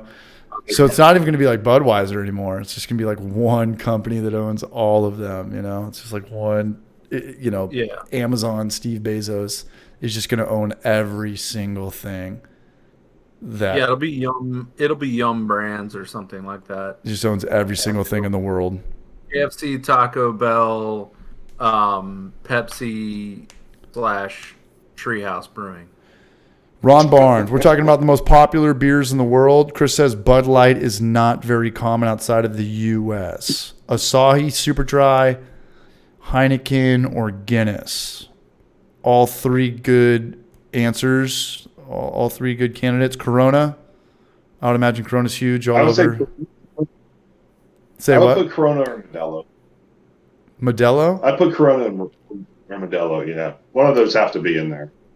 Where do they sell at all those soccer games in Europe? Heineken? Carlsberg? Yeah, those 2 would be my guess. Yeah. Yeah. There's, I don't know. I just found this on a Google. I'll put it in the chat here. This is the list of like the, you know, Asahi is good. I like Kirin too. Kirin? I've never had Kieran before. Is it good? What? I mean, it's okay. You know, it's sake bomb beer for me. It's good. It's a when in Rome beer. I get that when I get sushi. Mm-hmm. I went out to sushi a couple nights ago by myself, man. If anybody's ever in Knoxville, do not go to Kabuki in Market Square. Is that where the preacher is? Yeah. Yeah, we went out last week, me and my buddy Sean, who you know, who works at Merchants of Beer, and we're trying to check out all of those places down there in Market Square. I fucking love Knoxville. I'm so bummed my It's a buddy sweet place. Gavin moved here. But we were trying to check out, pretty much just kind of get a, you know, once a week we'll go down there and just get a beer at places we haven't tried before. And I found a speakeasy behind a hotel. I went to the Brass Pearl. You guys are making it out to Knoxville. You guys like oysters and seafood? Go to the Brass Pearl. There's a lot of cool spots down there. The places we went to, Noam, are like the shittiest. Not shittiest, but it's like it's only popping when there's live bands there because they have the stages. Yeah. I wouldn't just go there though. I mean, maybe they've got rooftop stuff. Yeah, I like the spot we went to where with the church pews and like the balcony, Scruffy the City. bar. Yeah, no, Yeah. Knoxville is awesome, man. Knoxville is my favorite city in the world as far as everything. Like if you're gonna weigh out temperature, cost of living, there's no income tax. You know, That's coming huge. from California to Tennessee and not having state income tax is like. And I didn't I even. didn't realize that. Yeah, I was paying like $600 Yeah, a I month. didn't realize that. It's crazy. And as a Californian, you always think like, oh, they get it on the back end, though their sales tax is more or their other taxes. Like, no, they're not. We don't. Like some states are just expensive as fuck to live in. And that's the bottom line. There's no like overcompensating for it. There's, the property tax isn't double. California is just a really expensive state. My friends who make $150,000 a year, they pay like 13 grand just to fucking live there, and you could go down this rabbit hole of state income tax. It pays for schools. It pays for roads. I was in California 2 weeks ago. Freeways weren't working. The 78, the biggest east-west freeway out there, was shut down. The best way to look at state income tax is it's just a fee to live there. It's just a cash grab. It's just a fee to live in that state. There's potholes everywhere. There's nice places in every city, in every state. There's bad places. The best way to look at it at state income tax, it's a fee to live in that state. It's 5% in North Carolina. It's 1 to 13% in California. It's 0% in Tennessee and Florida and Texas and surprisingly like Washington or Oregon. Was it Washington or Oregon? It was weird. I would not. Washington or Oregon has no state income tax, which is super weird. Yeah, I would think that place would be not on that list, actually. No, fuck no. Florida doesn't. Florida definitely doesn't. Florida doesn't have state income tax, and that's crazy. Like if you and your wife, you're each making 150 grand a year, that means you're paying like $30,000 a year combined for like nothing to live in California. Yeah.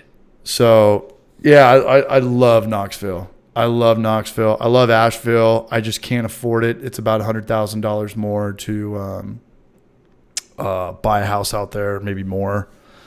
But if you're you like retire and you just want good weather, people out here, there's no road rage. Nobody honks.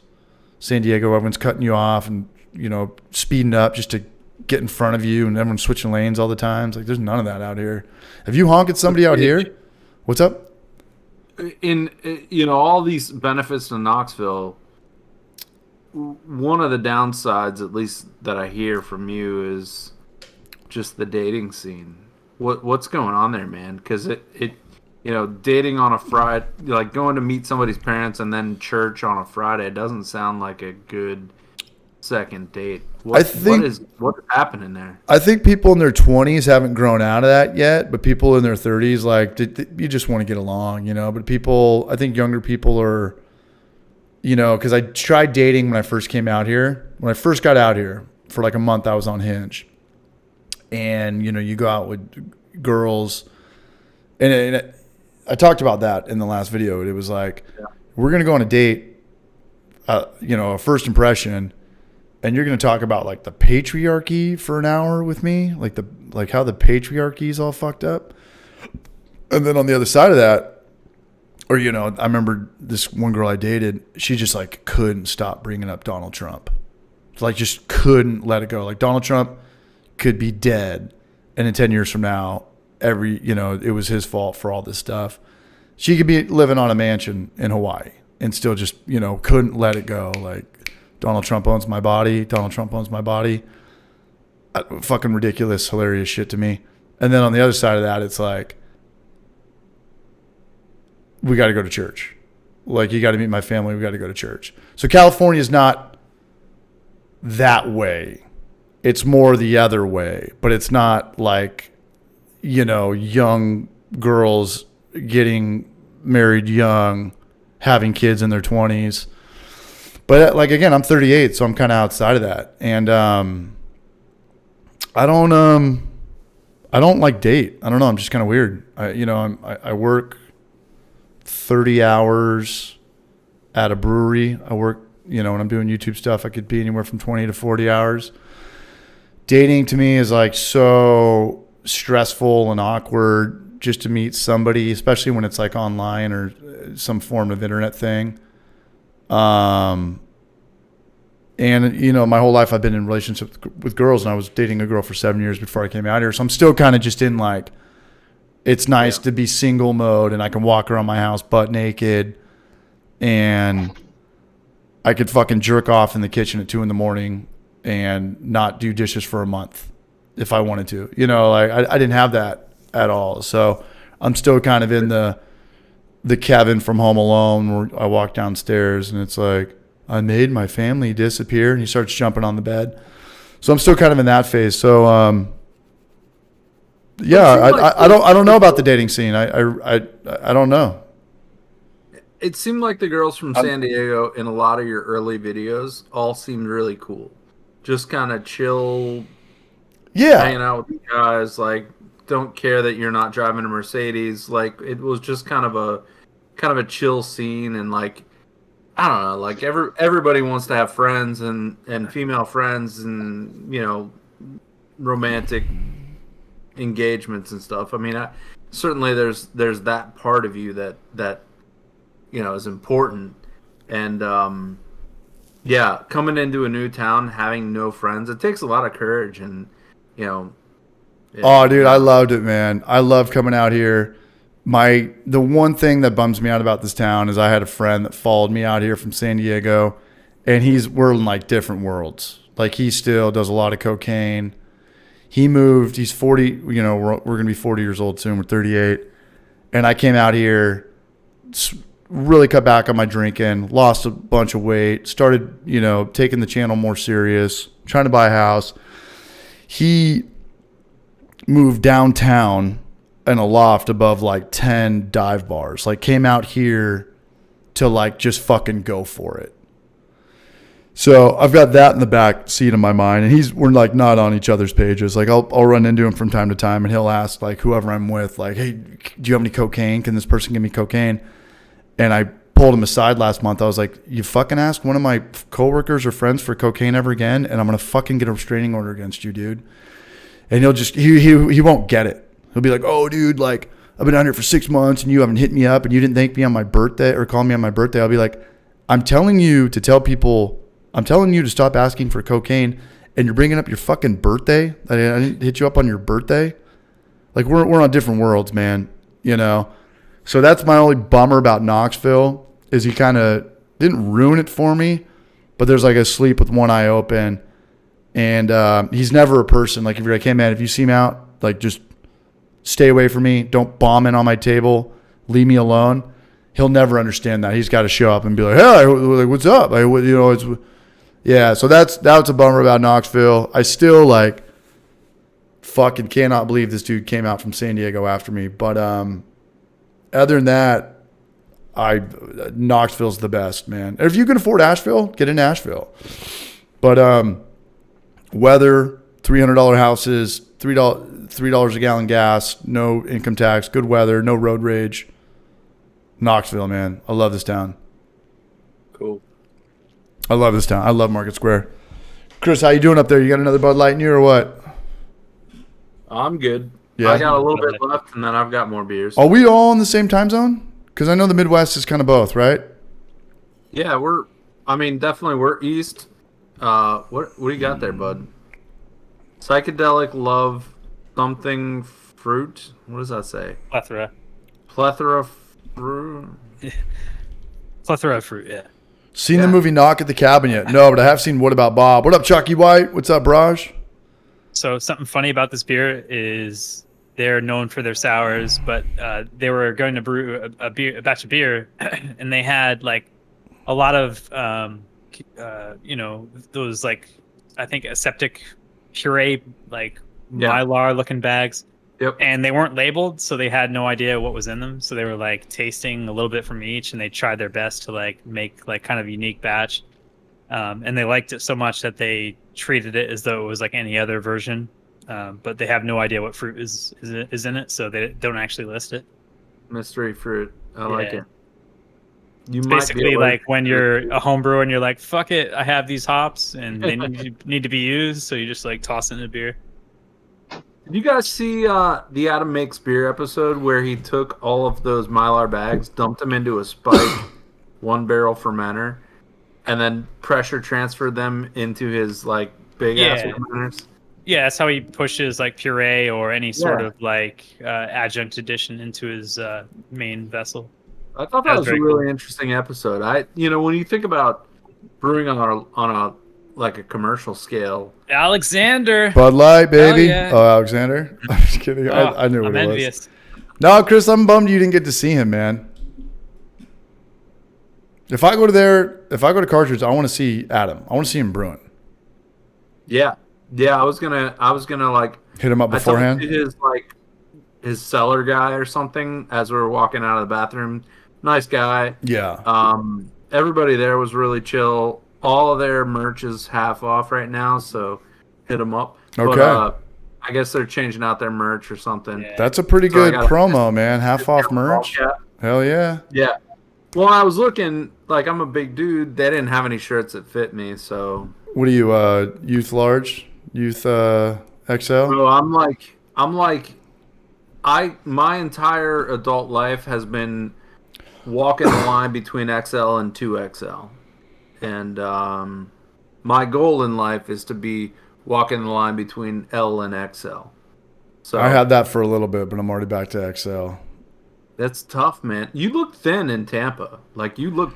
You know what else? Like everybody Appreciate on the that. channel, CH is taller than he looks on camera. Yeah, definitely. I'm taller than I look. Yeah, like I thought you were maybe 5'9", 5'11", something like that. You're like 6'2", something like that. Maybe 6'1", 5'13", yeah. Nick, how tall are Okay. you? 6'3", 6'4". Yeah, you got me beat. Yeah. 6'4", So man, we that's fucking like high school basketball numbers, right? You play or I played whenever I was young. D end? Were you 6'4" in high school? I was 6'4" in fucking 8th grade. Damn, man, were you throwing it down? Can you dunk? Pretty good. I was playing forward growing up. I mean, I also- we are white, man. I don't know. 6'4" means you can dunk. Well, I was a little skinnier before I like craft beer and. That's and how it stuff. works. That's how it works. Yeah. Sometimes it works that way. And Nick has the coolest Yeah. dog on the planet. Nick's I dog's played name is football. Samson. Samson. That dog kicks Yeah. ass. No, and That's why I left. I wanted to. I actually just had. I want to make sure everybody was cool with me cracking some jokes. Noam coming out of the little cupboard from basketball and Seth Rogen. Because I remember you talking to Orlando. You're like, dude, I really don't like when people call me Seth Rogen. They've been calling me my whole life now. I was like, sorry, dog, but I got to use this now, man. Like, you shouldn't have said that. You shouldn't have said it bothered you. You know, now it's I got to play with a little bit of fire. But I didn't want to go like, leave it at that. I didn't want to, turn it into like a Comedy Central roast or anything. But It's cool. It's cool. I roasted him back. I told him he looked like Chris Brown. He's like, I get that all the time too. you know what? Because Orlando? yeah, for sure. because I first saw him, I was like, dude, you look like Manny Machado. Like, you look like a splitting image. He was like, I get Chris Brown all the time. And I thought about putting that in out there, like, hey, like, if you guys ever run into this guy, don't call him Chris Brown. And then do the cutout scene, like, guys, we have to do better. Like, do better. Because I think that's the most obnoxious shit on social media, when somebody does something good and then in the caption they tell other people to do better or something. It's like, who are you talking to? Who needs to do better? And I was like, I don't know, man. I already kind of burned that for Nick. I don't know if I want to talk about how this guy looks like this person again. Like, this guy looks like Seth Rogen. This guy looks like Chris Brown. It's just like, shut up, dude. Like, just go on. Orlando, I can say this as a heterosexual male. Orlando is a good-looking dude. He's very fit too. Yeah, I think he's he's a good-looking young man. And No. I would not think that he drinks craft beer by the way he looks. No, and I don't know how much you guys talked to him, but he was stoked off Jorge Castro. His family's from Puerto Rico. Obviously, like, they're not. His family's like not that into craft beer, and he's trying to get more of the Puerto Rican community in Miami kind of on board with that. And, he was a teacher from the area, and he said like it was pretty cutthroat. He said that there was, I think some kid that pulled a gun on him, like a kindergartner the first day of school, or pulled a knife on him, so Seminole Heights had some grit, 5-10 years ago. I mean, I think it still has grit, but While we were there, it had some grit. yeah, I remember when I was going over to your guys' house, we walked over there. Remember that pit bull that was off the leash for a little bit? No, I didn't like that. It was like 5 or 6 houses down. It wasn't like fresh, right out there in front of us. But like a pit bull off a leash walking through a neighborhood, like, I don't know about this, man. I don't, this isn't where I'm from, man. All y'all's, what's up, Raj? I got one of those in my neighborhood too, and whenever I walk with Samson, Yeah, pit pit bulls. I know they've got a bad rap and everything, man, but I just don't want to see those things unless they're. Yeah, I love pit bulls. I just don't want to see it, off a leash. Same. I just put some pepper spray just in case he gets a little feisty or whatever. But yeah, don't want to use it obviously. My dog's 25, 30 pounds. Shit, man. I hope pepper spray works on dog. I don't know, man. I just cool with shit. All the odds. What's up, Raj? So, all in all, Tampa Bay was rad. I wouldn't put Tampa Bay in my top 5. I'd put it maybe in my top 10 for sure. Oh. But it was just cool to get down to Florida. Just see what's going on, what you're missing, or what you're not missing. CH. What up? We haven't brought up what happened one morning. Oh, talk about that? Yeah. I thought that was these guys coming into our place. Yeah. Yeah, that was the audience doesn't know what. Yeah, no, you were passed out in the room because you would always do that thing where sometimes you would go sleep on the couch in the living room. Yeah. But somebody came in the morning and just started making all this noise, and I thought it was you guys. And I hit you guys up, and you said, no, we didn't come over. And Noam was just passed out. He slept through it, but I heard it, and I thought it was just kind of weird that the door wasn't locked, or somebody just had walked in or something, or these guys knew our password. And then they took off. I think they saw that people were there. Like maybe they were, mapping the house out, or they were squatting, or they just were timing it. And then they kind of, I think there was just that one table that I was putting my hat and sunglasses on, and they saw that and probably scared the shit out of them, and they took off. And I talked to Noam, and Noam was like, no, I don't remember any of that. I was sleeping through all that. And I called the landlord, and I said, did you send the cleaners over, the housekeepers? Maybe they walked in and thought we were gone or something. He's like, no. It's like someone just straight up just walked into our place, saw that we were there, and just took off. And we're dumbasses for leaving the door open.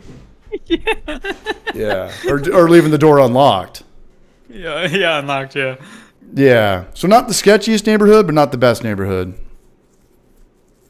Yeah, it's like mid gentrification. Like you Yeah. like 5 flipped houses and Yeah. then like 3 houses that aren't. Exactly. Yeah, like a brand new house, and then like an 8 Mile house from Eminem movie, and you're just like, what? Like that's not one brand new community of tract homes. This is a little bit different here.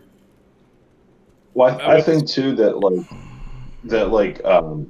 those people probably have to know which houses are Airbnbs and have to kind of respect them. Maybe they know the owners or something, and like they're just kind of like blessed, for lack of better words.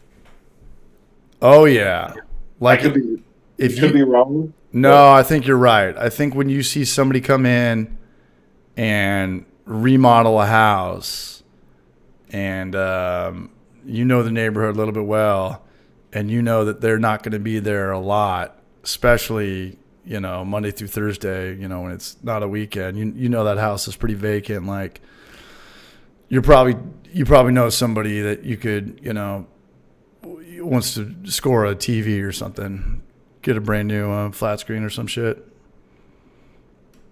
But at the end of the day, nothing bad happened. It's our bad for not locking the door. It could have been like we heard somebody like break a window in the middle of the night or somebody, coming through something, but like it was nothing like that. They just came in, and at the end of the day, I thought about that later. I was like, if I were to rob somebody's home, I would do it in the daytime. I wouldn't do it at nighttime. Like if you're just casually hanging out in the daytime and it's an Airbnb, right? Like they don't have any neighbors. They don't really have any friends. They don't have anybody that's like paying attention to this house. I would just do it in broad daylight. I remember make a lot after more you told me excuses. what went down when I woke up that morning. I was like, oh, my response to you was, we're not dead. Yeah, no, Morty, you're kind of deaf in one ear, right? So you have kind of this actually super sleep-in ability power. Yeah, You I could can sleep through almost anything. You could sleep through all the lawn mowers and all the gardeners, and sometimes I feel like those guys are like in my bed with me, man. It's ridiculous. As a San Diego, that's Crazy Pete. What are we talking about? Got another one of those brown ales, Chris? Hop hash. Yeah. Break into some motherfucker's house, Oh, no, man. It'd be easy to do, too. Yours. It'd be very easy to do. It's nice and clear. Damn, look at that. Very nice. Who's talking shit? Uh-oh. Give me the middle finger through your glass. Yeah, this is an ordinary bitter that I brewed earlier this year. Who's all y'all's with? Getting crunk at some, like an English pub or something. Yeah, I think it's his neighbor. if I'm not Oh, mistaken. got it. I think I met that guy. Got it. I could be Yeah. Every time we do a trip or something, it never goes as planned. I think I was 10 hours behind you guys in Austin when all the others came to Knoxville. His flight was just non-existent, Spirit or Allegiant. Is that homebrew? Yeah, it's his ordinary bitter. Eric Nelson. Oh, with the cosmic shades through the background.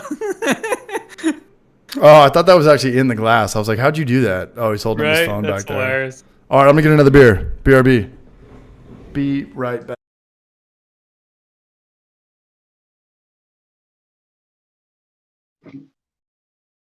Oh, so is that still the Alexander, Nick, or is that like a different beer? Yeah. No, it's still Alexander. Yeah, Oh, it's I'm still delicious. I'm so jealous. That is literally one of my top. Like, I rate that higher than a lot of IPAs that are like world class. Like that's just such a great beer. It's a really good example of the style. It is. I It talk is. about that beer way too much. I Which have two more. I have two more on deck that you will definitely appreciate too. Nice. I thought I sent CH one, but I haven't seen him crack it. What's up? Maybe he's saving it for a better day. Did I send you a human robot CH?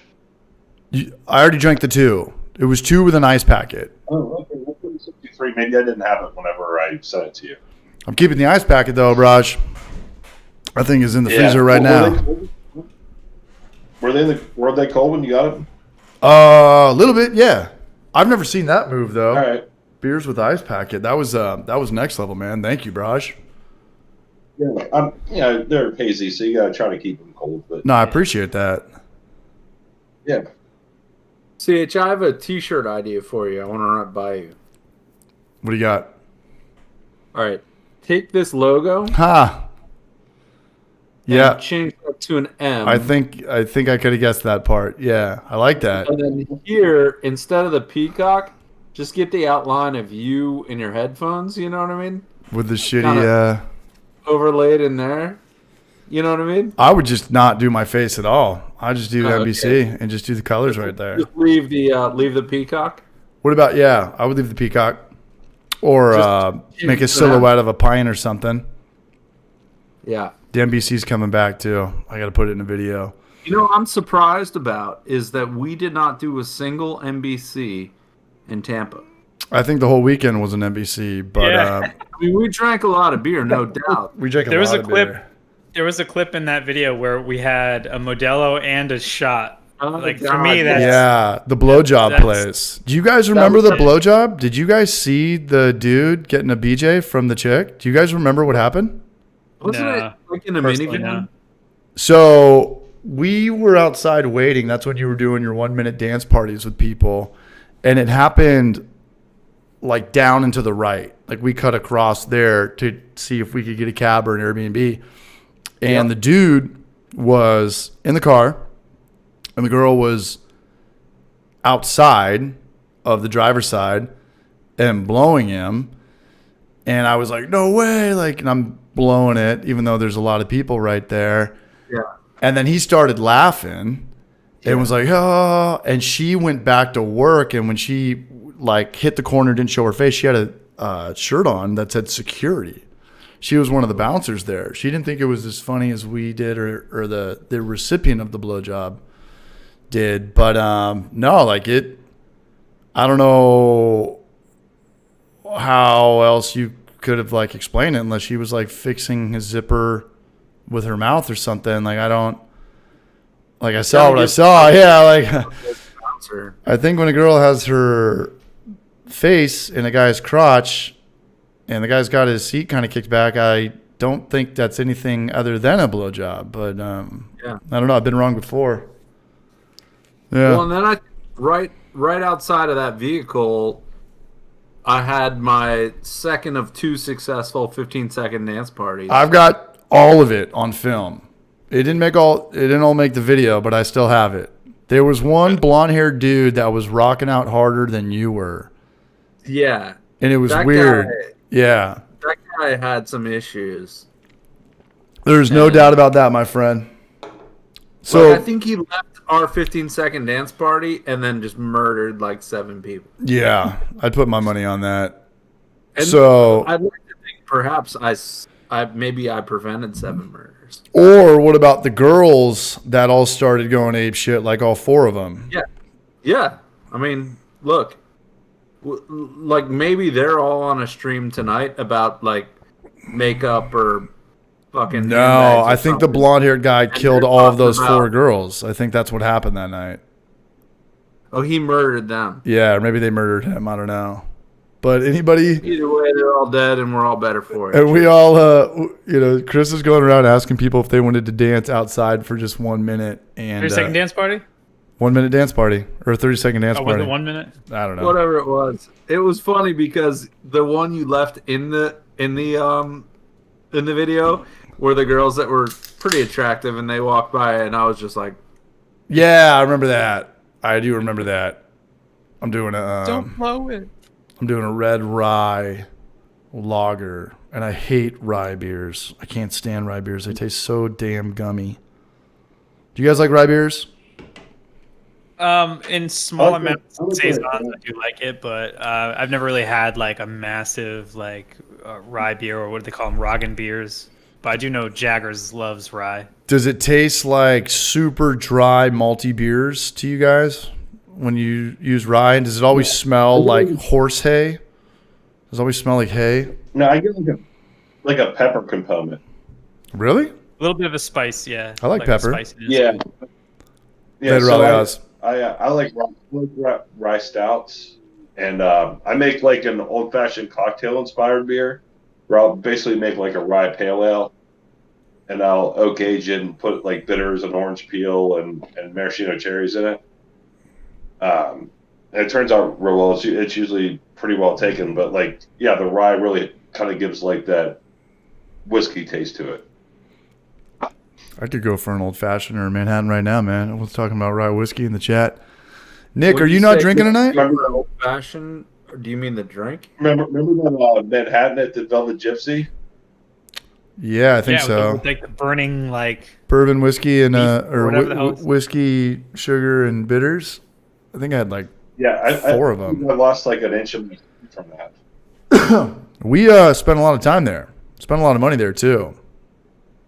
That's a cool place. That was a cool spot. Why were we going there so much? Was that because it was close to our Airbnbs? Yeah. That plus one time, Nick thought he left his credit card there. Or something. I think he did. No, he didn't. We got there and he like opened his wallet. He's like, "Oh shit, it was here all the time." I don't remember that part. I thought he clearly left his thing there. That's all good though. Yeah, I mean, who cares? It was still a good place. You know, the 2 dive bars we went to were the Gypsy, and we went to that sports bar where they had that big ass Matrix display. They were making money, man. Those guys were making a lot of money that night. I think we ordered like 75 Coronas that night. I think I spent $100 there or something. I don't know. I mean, yeah. They were making a lot of money, man. And I think you lost 200 on the fight. I lost 200 on the fight. I think I got like 5 of those Corona bucket things. Yeah. The food was god awful. That was the worst food I think I've ever had in my life, and it didn't matter because they're giving away a free UFC fight, so they don't have to have, surf and turf or top of the line shit. But that was cool. It was like Buffalo Wild Wings. Yeah. Oh, dude, Buffalo. Yeah, that's me right there. Right after I lost, I still can't fucking believe that. But no, I'm sorry about that because I wanted to go there and we're like, damn, dude, there's like 2 more hours of fights, and you guys were like not that into it. But it was cool that it worked out. We were able to meet Orlando, and the place was popping. Like it was just, it wasn't good, it wasn't bad. It was just where's that picture from? Cool thing to do. That's right when I think that dude tapped out, and I'm just in disbelief. Like I've never, like. At the fucking. He was already ready to film me. He was like not even watching the fight. He's just filming my reaction. He's like, and yeah, man, that was unbelievable. That was unbelievable. Why would you tap out in the first round? At least get knocked out or choked out. Don't tap out until you're like gas. Yeah, like ain't nobody want to see a rematch or a 2 or a trill. Like nobody wants to see that guy fight John Jones ever again. Like John Jones just manhandled that guy. That was a man versus a kid in that ring that night. Yeah. John Jones is a bad man. Dude, John Jones, it was like Joe Rogan said. He's like, everyone's saying he's kind of fat or not. It doesn't matter. Like the guy's mentally so above the next guy that, it doesn't matter if he's fighting someone bigger, taller, more jacked than him. John Jones he's on a whole other level. He really is. It was. I'm a casual UFC watcher. I don't really watch those fights very often. The undercard was good though. That Asian dude, that was insane. awesome. That girl fight was crazy. But when he had that headlock on him or whatever you call that, reverse upside down. Never seen that before. Cowgirl, yeah. Yeah, it's the cowgirl. Yeah, it was like, I was like, wait, is this it? Like, yeah. I was like, is that all it takes? I kind of felt like almost like that was too easy, or, I don't know. Yeah, all the other tap outs you see, it's like a guy has his back and he's got him locked up like that, and you get it. You understand it. It's in the 4th or 5th round. That was whack, though. And the deal with that fight is we were both trying to bet on John Jones. We wanted to bet $1,000 with our bookie, but our bookie wouldn't take the bet. He only does sports book stuff. He doesn't know how to do MMA or boxing. So we just decided, let's just bet each other. And I was like, okay, this guy just took Francis Ngannou to the limit. I think he can, hang with John Jones. Dead wrong. Happy 420, guys. Is it 420? Yep. Yep. No, I'm smoking the Mary J. Blige. Maybe. Sorry. Did you start smoking again? Do you remember you and I kept betting each other $20 on each fight? And I was like 10 or $20. I think we broke even, right? Handing the same $20 bill back and forth for an hour. Yeah, that was cool. That was fun. That's how I should have bet the John Jones fight. Just bet $10 on it. Yeah. First beer of the night. Blueberry Half. Cool guy. What's up, Braj? What's up? What's Patrick saying? Good tip, Zach. What did Zach say? Step mash your rye beers. I got a question for Nick. What's your system, man? What are you brewing on these days? Brazilla. You digging it? No problems? Yeah, I really like it. And they're only, what, like $275? I modified it. So I have the 65 liter, which is like the 10-gallon version. Yeah. But I modified it a little bit. Like I took the malt pipe out and put like a flat a flat false bottom on the bottom of it, and a whole bunch of other stuff. But that's mainly what I'm brewing on now, and I love it. Like, it's so easy. You get to brew inside with that, huh? You get to brew in the kitchen. Yeah, that's why I got it, because like You brew year I brewed round. outside in the winter. Yeah. Previous to that, I had a cooler mash tun set up and just propane in a kettle, and I was just like, I'm done with this. Yeah. So I'll take that. I'll still brew it out in the summer and stuff. I got to set up in my garage and stuff. I'll do it with, but yeah, I mean, it's so much more efficient. It's so much easier. I mean, I have no complaints. I bought it off of More Beer at HomebrewCon in Rhode Island, which was like 2019 or whatever. I got a real good deal on like the floor model, and it's a workhorse. It's Gen 3, I think. My only complaint about it is like the user interface is way at the bottom, so you gotta like kneel down and like program it. That's how the first Anvil one was.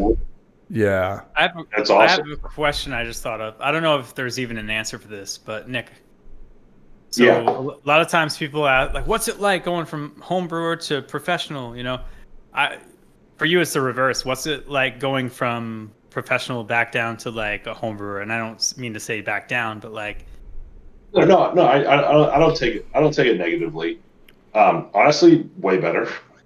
Yeah. I didn't know you were a commercial brewer. Yeah, I brewed it 2 different places. Oh, yeah. I didn't know that. I'm an idiot. Okay. Yeah. I mean, basically, you get to brew what you want is the best part of it.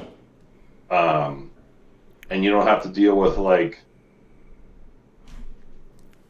So I mean, this goes in with brewing with what you want. I'm very much like, unless I have a couple of like recipes that are like I finally perfected them. Those recipes are the recipes, and that's the way they're going to be.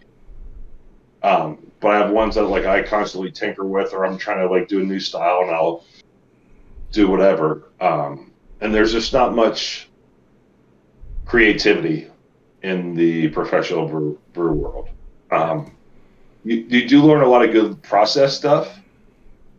Here comes Bill. Which Cosby. I did have before. Like I took homebrew. I took homebrew to my very first gig, and the head brewer there was like, "You're the first guy that's ever brought me homebrew." And I'm like, "How many guys have you interviewed?" And he's like 7. And I'm like, Wow. "So they're not happy with what they made," is what I got out of it. So yeah, like he basically immediately hired me on the spot. There was a whole bunch of issues. I didn't get to actually. I ended up going to front of house because they had a big front of house thing, and then I was cellarman for a few months, and then I was assistant brewer after that. But like a lot of the stuff, like just transferring and how you introduce dry hops and how you introduce just certain things, it's just like it makes you try to transition to how do I do this better at a homebrew level. And Chris can vouch for it. My setup is pretty primitive just because I can get, it's like a car. Like you can have a Corvette or you can have a Chevette. But if it both get you from A to B, yeah, there may be a little bit more work towards it, but you still can get there. But basically what I learned from the most part of it is just like how important cold side is. How important what is? Cold side is cold side of. Oh, got it. Like, I mean, brewing is just making sugar water when it comes down to it, right?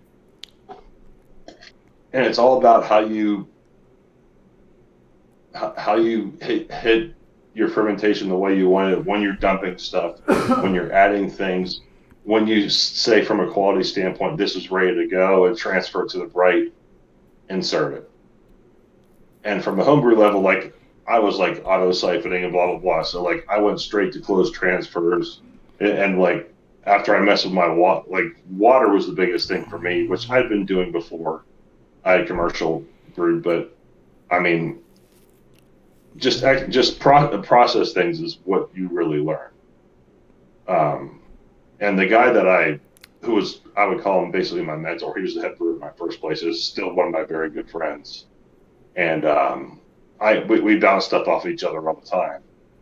And I had a really good experience because he was one of those guys like, this is the way we're going to do it. Like he actually like listened to my opinion and like said, "Oh, this is why we do this," and I'm like, "Okay, that makes sense." And if I say, "Hey, why don't we do it this way?" Like you would consider it. Sometimes we changed it, sometimes we didn't. I was also in another job after that where it was just like, "This is the way it's going to be." So it's just like any other job; it's very circumstantial. But you do learn about Sorry. from each place. No, good. No, you learn. I mean, just like if you any other position, you learn different things from different people. What's your goal One thing with? is just never stop learning is what I say. Do you want to open up a brewery one day, or nothing at all? Is it strictly a hobby? No, I've always have. I've done the numbers. The problem is I just it's so expensive, man. It's just a It's gamble. so expensive. It is. And there's a brewery. Actually, one of my good friends from high school. He's local. Me and Chris went there about a month ago. He's basically doing exactly what I would do, probably in the place that I'm doing it, or that he's doing it. What do you mean by that? Like And it's same system. It's a yeah, like it's all like properly like aged lagers, hazies, some big stouts, and things like that. And he does it well. And he's in a place where there's a decent amount of money, so there's not much worry about people coming. And if you have good beer and good atmosphere, which they do, people are going to come. And the need's kind of already filled. So I would have to go to the city, which is something I don't know if I really want to do. And a lot of it's money, man. Like I thought originally, I was like, okay, I could do this for like $750 to $1 million. No, it's more like $2 to $3 $1 million? Shit, there's a lot of breweries in San Diego that started for like $200,000. Yeah. Dude, you can't even get a building for $200,000. Yeah, 3-year lease usually. Yeah, I mean, you're talking about buying a commercial building to start with it, so you can just hack it all up. Are you talking about rent? Well, yeah. Even if you rent, you're renting like a $500 to $1 million facility, so you're paying that lease payment, and it's basically almost a mortgage on it, and you're not getting anything. That is not how it is in San Diego. The majority of people are that have breweries. It's like business parks, and they pay like 70 cents a square foot. You know, so like Battle Mage's rent is only like $2,500 a month. You guys have like old No, it's not like What's up? not like that here. No, you guys have like old historic brick buildings, right? Like Yeah. 100 years old. Like this is like a serious foot traffic. So place. So the spot that I'm talking about is like it's an old fire hall, Okay. and like it's a store. And like he has, and like that's why you go most of the time when you go to breweries, not in the best area because you need a lot of square footage for not a lot of money. But then at the same time, you have to be able to bring the people to that place to do that. Now you could go, and there are breweries that like go like a Butler Street, which is like the big place in Pittsburgh, where you're getting that, but you don't even want to know what they're paying. Right. I mean, what do these buildings cost commercially to buy? $10 million? Couple million. Probably, I'd say probably 1 to 2. And that's before you buy equipment or anything. Yeah, and how many breweries are already in $1 million though, Nick? Like, I don't think Stick City's building was $1 million. I bet it was 750. You think? Yeah. And how many breweries are in Pittsburgh? Like the Pittsburgh, yeah. If I had to get like in the downtown area, probably 35 to 40. I think Okay. our guild, which is just Allegheny County, which is the county that surrounds Pittsburgh, is just around 50 breweries. And in Butler County, where I live, which is just the northern bordering county, has probably another 30. And probably each adjacent county probably has close to 20. I mean, it's very oversaturated. Yeah. So, I mean, Without even without the money, you got to factor in that part. Like 10 years ago, how many breweries were there in Pittsburgh? 1/5 of that? And Yeah. And I think my beer would stack up. I'm not worried about that. It's just more of the And a lot of the guys I know that are starting like are barely just starting to make money. Yeah, and I don't know if Like, you agree with what I say about how like the the breweries that are making the money these days, it's the atmosphere and the kids and the family and the park and the cornhole and stuff like that. Yeah. Would you? I mean, is your buddy's building even accommodated for that, or is it more of kind of yeah?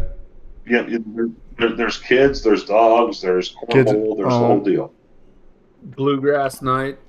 Dude, I don't know if you guys knew. I don't know how well you guys were looking at that dog bar in St. Pete's, but to me that looked like the best idea of all time, man. Like the best. Not only that, but it seems like such a good way to maybe meet a girl or a guy, or like you're kind of vouched for. I think if you meet someone with a dog, it's like, okay, this person has enough responsibility to at least take care of a dog and feed a dog and maintain a dog. And I don't know if it's the next newest trend, but that's the one and only one that I've seen. And I think it's such a good idea. Just, instead of having a brewery and competing with everybody, just get 10 local breweries and, just be kind of like a tap house. I don't know how I don't know how like the liability works, like, because even at dog parks, there's dogs that are fighting and stuff like that. Like I've seen dogs lose their shit. So they have to happen here at these alcoholic establishments. I don't know if you have to sign a waiver or what kind of loophole it is, because I'd imagine like 50 new dogs in this one weird little thing is going to be a thing, right? I mean, it's just you're 100% right. Yeah, it's an if. There is a new, or it's a when. It's not an if, it's a when. Yeah, there's a new spot like probably 5 minutes outside of like Pittsburgh proper. Okay. You know about the Hazelwood project? No. Okay, so we still got 50 people here. From my first brewery, he started a new one, which is the shirt I'm wearing, Bonafide. Him and 3 other brewers are going into this huge historic building. Cool and they're guy. all putting in they're all putting in their own separate 15-barrel brew house. Okay. They're all going to be run from the same water and everything, but there's going to be one tap room. And they're going to be all able to go in this one tap room. There's a rooftop bar, and then there's a dog park out of it. Okay. And what he told me, even when he was at the old place, he's like, before you even think about it, he's like, you run your numbers and with your equipment you're building and everything else. He's like, liability insurance is so much more money than you think it is. Like, it's not like outside the dog thing, like saying like you overserve someone, they get in a wreck or get a DUI, whatever, they put it back to you. Yeah. And he's like, you got to have a $10 million policy, like, period. Like, right. That's the bare minimum. Yeah, it's like valet and he's insurance, like, the most expensive. Yeah, he's like, you don't even want to know what that is a month. And I was like, yeah, you're probably right. I don't want to. And like every person that I've talked to, and like people that I actually do trust, that I don't think that they're just trying to like get me to not do it. Like they're like, don't fucking do it. Yeah, man, I think we're all kind of late to the table. Like 10 years ago, man, when somebody was opening up a brewery, I thought it was the coolest thing in the world. And now when I hear somebody opening up a brewery, it's like, you sure about that? You sure about that? You sure about that? That's that meme? You sure about that? A good location. You sure about that?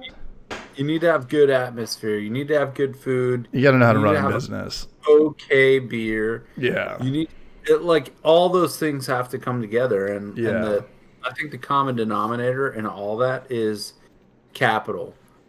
If you throw up, I think it's capital and experience. I think that if you're just a fucking nobody pool cleaner, selling weed and stuff, and then your parents give you $100,000 or something to open up a brewery, it's not happening. It's just not. Right. But what about if I brewed the world? Right? We all love that guy. Yeah. He's not making a lot of money, but I don't care about that. I love that vibe. Yeah. That was a great vibe. He had a great vending machine. He had good beers. He let us in 3 hours before he was open and let us. I don't think he charged us for beers. Did you guys pay for beers? No. No one did. No, I tipped them. Oh, okay. But he wasn't charging us. Yeah, my- and not only that, but he was there with like a collab, right? Like he should have been busy. Yeah, from Miami, I think. Yeah. Yep. Yeah. Unless he really hated those my- guys, I don't know why he was giving us his time, but I don't think so. I think he was just a rad dude. No, actually, they were eating food. We were interrupting them. I know, like all the red flags of like get the fuck out of here. He Yeah, he was like, said, "No, "Hey, come cruise in." on in, man. It's all good." Yeah, it was awesome. Very It was cool. a good dude, and that's like the business I think we all want to run. The problem is I have no idea how you go from how you run a 3.5 barrel brewery and turn a profit. Yeah, and I'm afraid that I would give away way too much free beer. Like I would run it the way too many of my friends in San Diego do it, and I would just I'd be like the guy that I'd be letting everyone drink for free and try everything, and then if I saw one of my employees do it, I'd be like, "What the fuck?" You know, like you're giving away for free. I just know that it's just not for me. So I'd have to work the tasting room every night, and I probably wouldn't have a problem with that. Just sipping tasters, you know, from 5 o'clock to 10 o'clock every day. Tasters, you probably get a better selection of women too because. Well, Yeah. Here's what I like about the best thing I liked about where I brew the world, or what was it called? If I brewed the world, I brewed the world. Yeah. it was the exact opposite vibe of Three Daughters. You know, one of them's got like a stage and, you know, kids and arcades and food and cornhole. Over Massive here, building. yeah, huge Almost no building. brewing going on, and the smallest barrels I've ever seen in a brewery. Free beer on Fridays or whatever the hell, you know, gimmicky. Do you remember that, by the way? I remember Their barrel system was like the most ridiculous one I've ever seen. they had cans in the back that were full and it was hot in there. And I was like, you guys got to get these in a cold box, man. Right? Yeah. I was like, yeah. what's going on with this shit, man? Pallets of just beer just sitting out. Are you talking about three Three daughters? daughters. Yeah. So when I brewed the world, to me, that was like a breath of beer. fresh air because it was the exact opposite of that. It was like, Yeah. this guy has Yeah. his thing, his system's in the shade. He's got a little, I don't know, was it like a single car garage or a It looked like a carport? gorilla setup, dude. It was like, you know, yeah. Literally, Yeah. it was like an overhead garage. It was some other guy who we never saw, by the way, besides when we first met. You know, I was taking pictures of the grain bags from Montana, and he just happened to be there. And then, like, that's when the owner, like, invited us in. And I never saw the dude that was actually making the beer the entire time after that. My dad's watching. Big shout out to my dad, my sister, and Rini out there in San Diego. Yeah. So And to be fair about that brewery, like that was, you could definitely tell that was an old mechanic shop. Like it had, yeah, oil it had change, It was garage small doors. as shit. Jiffy Lube, getting it Yeah. out. Yeah, 100%. and from a business standpoint, like that may be that's to me just like a passion project. There's no way he's making money. There's no way he's making money, and again, that would be that's the identical like template in my mind of how I have Homebrew for Life's brewery played out. You know, bring in your own food, bring your kid if you have to, but I don't really want kids, and you know, bring in your dog if your dog isn't barking. You know, One of the issues why I'm not doing it too is because like I do want to have kids, I do want to have a family, and like I know that like if my nights and weekends are gone at the brewery, like whatever, like I know so many guys in the industry through it have got divorced, broke up, like lost their kids, whatever. I'm just like, just because of the alcohol, It's- just because it's just a lot. Just no, just because they don't have the time to dedicate to that. oh, got it. Everything they have to do is like, Ownership hours. Yeah. yeah. Padres won. And I don't. That's like, do I want to own a brewery? Absolutely, but not as much as that. No, and I think when I first started brewing, there was a lot more ego involved. No offense to anybody here, but you know, when you start brewing, it was like, I got to tell everybody about this. I got to open up a brewery. I've got to enter competitions. I've got to win medals. I've got to sell it to everybody. I've got to run around and figure out how to be the next Ballast Point or whatever. I think just being around the beer culture is just good enough. And Marshall said that too. He said something like, beer's not supposed to be pretty or beautiful. It's fucking beer. It's beer.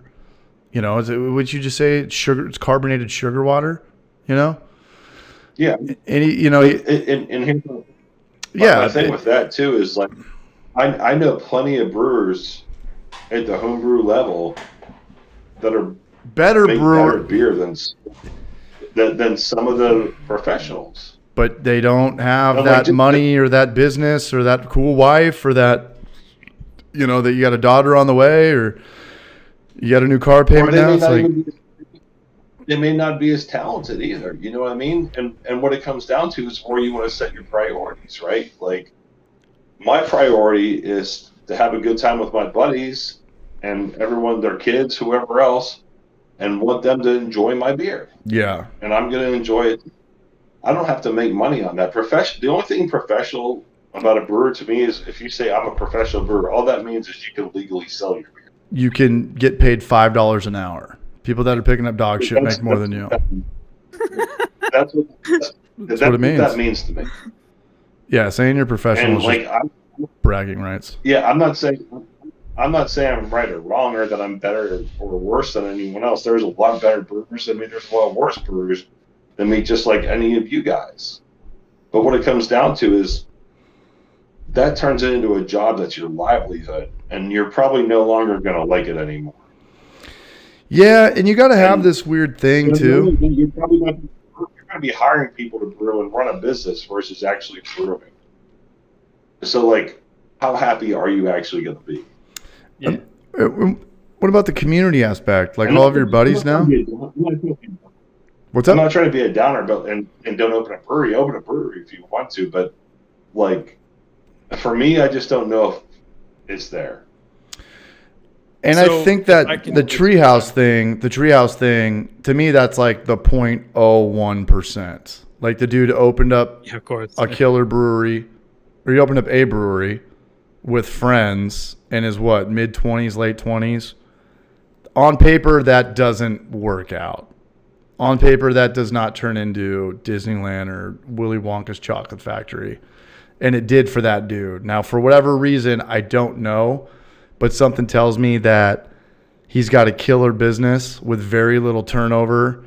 Employees are, getting their 401ks matched, and they've got PTO. They enjoy working there. They enjoy working there. The morale's through the roof. The beer's great. It doesn't have to be. It really doesn't. And that fucks with people and be like, oh, I can do that. It's like, it's a real long shot to mimic that. It's a real gnarly long shot to carve that template into your world. I'll agree and disagree at the same time. So what always dumbfounded me was, so take Treehouse back when it was nothing. They were the first brewery probably to have lines, right? To have what? So not only did they have a product that a lot of people liked, but people went to the middle of nowhere to get it. And you can say the same thing about like Hill Farmstead, right? Yeah. Hill Farmstead, like it's in the middle of nowhere and they have lines, whatever. That's what I don't understand. It's like, how do you do that? Like, that is crazy to me. That's what I would like. I'd like to have like a farm style brewery. That's what I would have if I did, but that's so much money. Whereas like those breweries have to have exceptional beer because you're going there for a reason. You're not just walking down. You're not just walking down to like the most popular street in whatever city you're in and checking out all the breweries. It's almost like a winery. Exceptional beer. It's like a winery brewery. Destination brewery. You have to have so much draw and pull that people want to go like 3-4 hours out of their way, just to visit you. And how do you start that? Like that, just to start that hype, that's so crazy. I don't understand. Yeah. Well, I think they were no. If you're gonna be on like a main, highway is the wrong word, but like a main drag of a city where like there's 6 other breweries. Yeah, mediocre is probably fine, but like the best beer is always gonna trump it, especially given like the atmosphere in all of them is roughly the same, right? That's the way it is in Pittsburgh. Chris, correct me if you think different. I think each city's like, a little all bit of them are different. Like, but what do you guys think I in don't know. Pittsburgh? When do you think the pinnacle, like the peak of when the tasting rooms in Pittsburgh were making the most money? Like summer 2015, 2016, 2014, No, probably Around that time. like 18. I would say 2018? Oh, because in San Diego, the bubble had burst by then, but like no questions asked.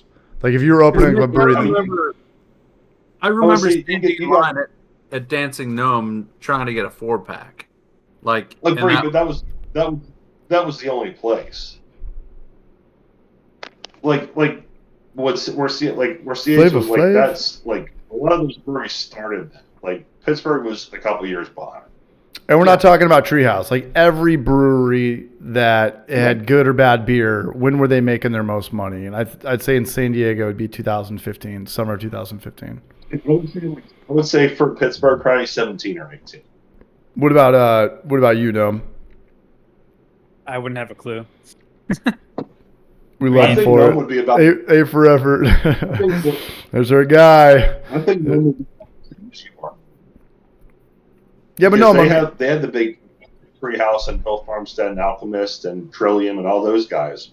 So the thing is, like Hazy started here, obviously, New England IPA. So whatever that time frame was, probably then.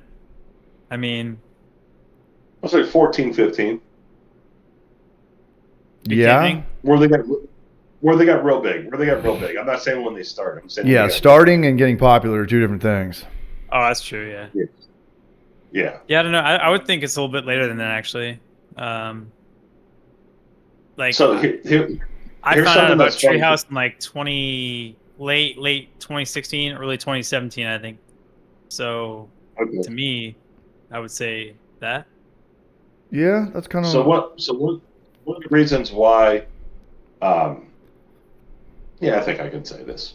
One of the reasons why Pittsburgh has a really good hazy scene is one of the guys that has a brewery in Pittsburgh now. I won't name it. Used to work at Trillium. Now you have to. What's his name? What And is this boy's name? He started a consulting. He started a consulting firm before he even started his own brewery, and taught 4 to 5 breweries, Dancing Gnome included, how to brew hazy IPAs. Right. And that's how it all started. I won't say any more than that because that's probably all I probably should say. It's classified. That's how it got real. But that can make sense. Yeah. So you guys had good ones like kind of early on, and it like maybe brought people to you in terms of regionally. Because if a region isn't known for hazy IPAs, I'm sure like I don't want to like throw anybody under the bus, but I don't know. It's kind of something you have to do now. It's a style you have to. Did I lose you guys? my No. shit. No, we're all I here. don't think so. We're chilling. We're good. We good. Still got 50 After where I people was here, going. man. Yeah. You guys want to do one more beer? Of course. Nick? I don't know if he froze or he just doesn't want to answer the question. Can't tell. I'm going to get another beer. Go back.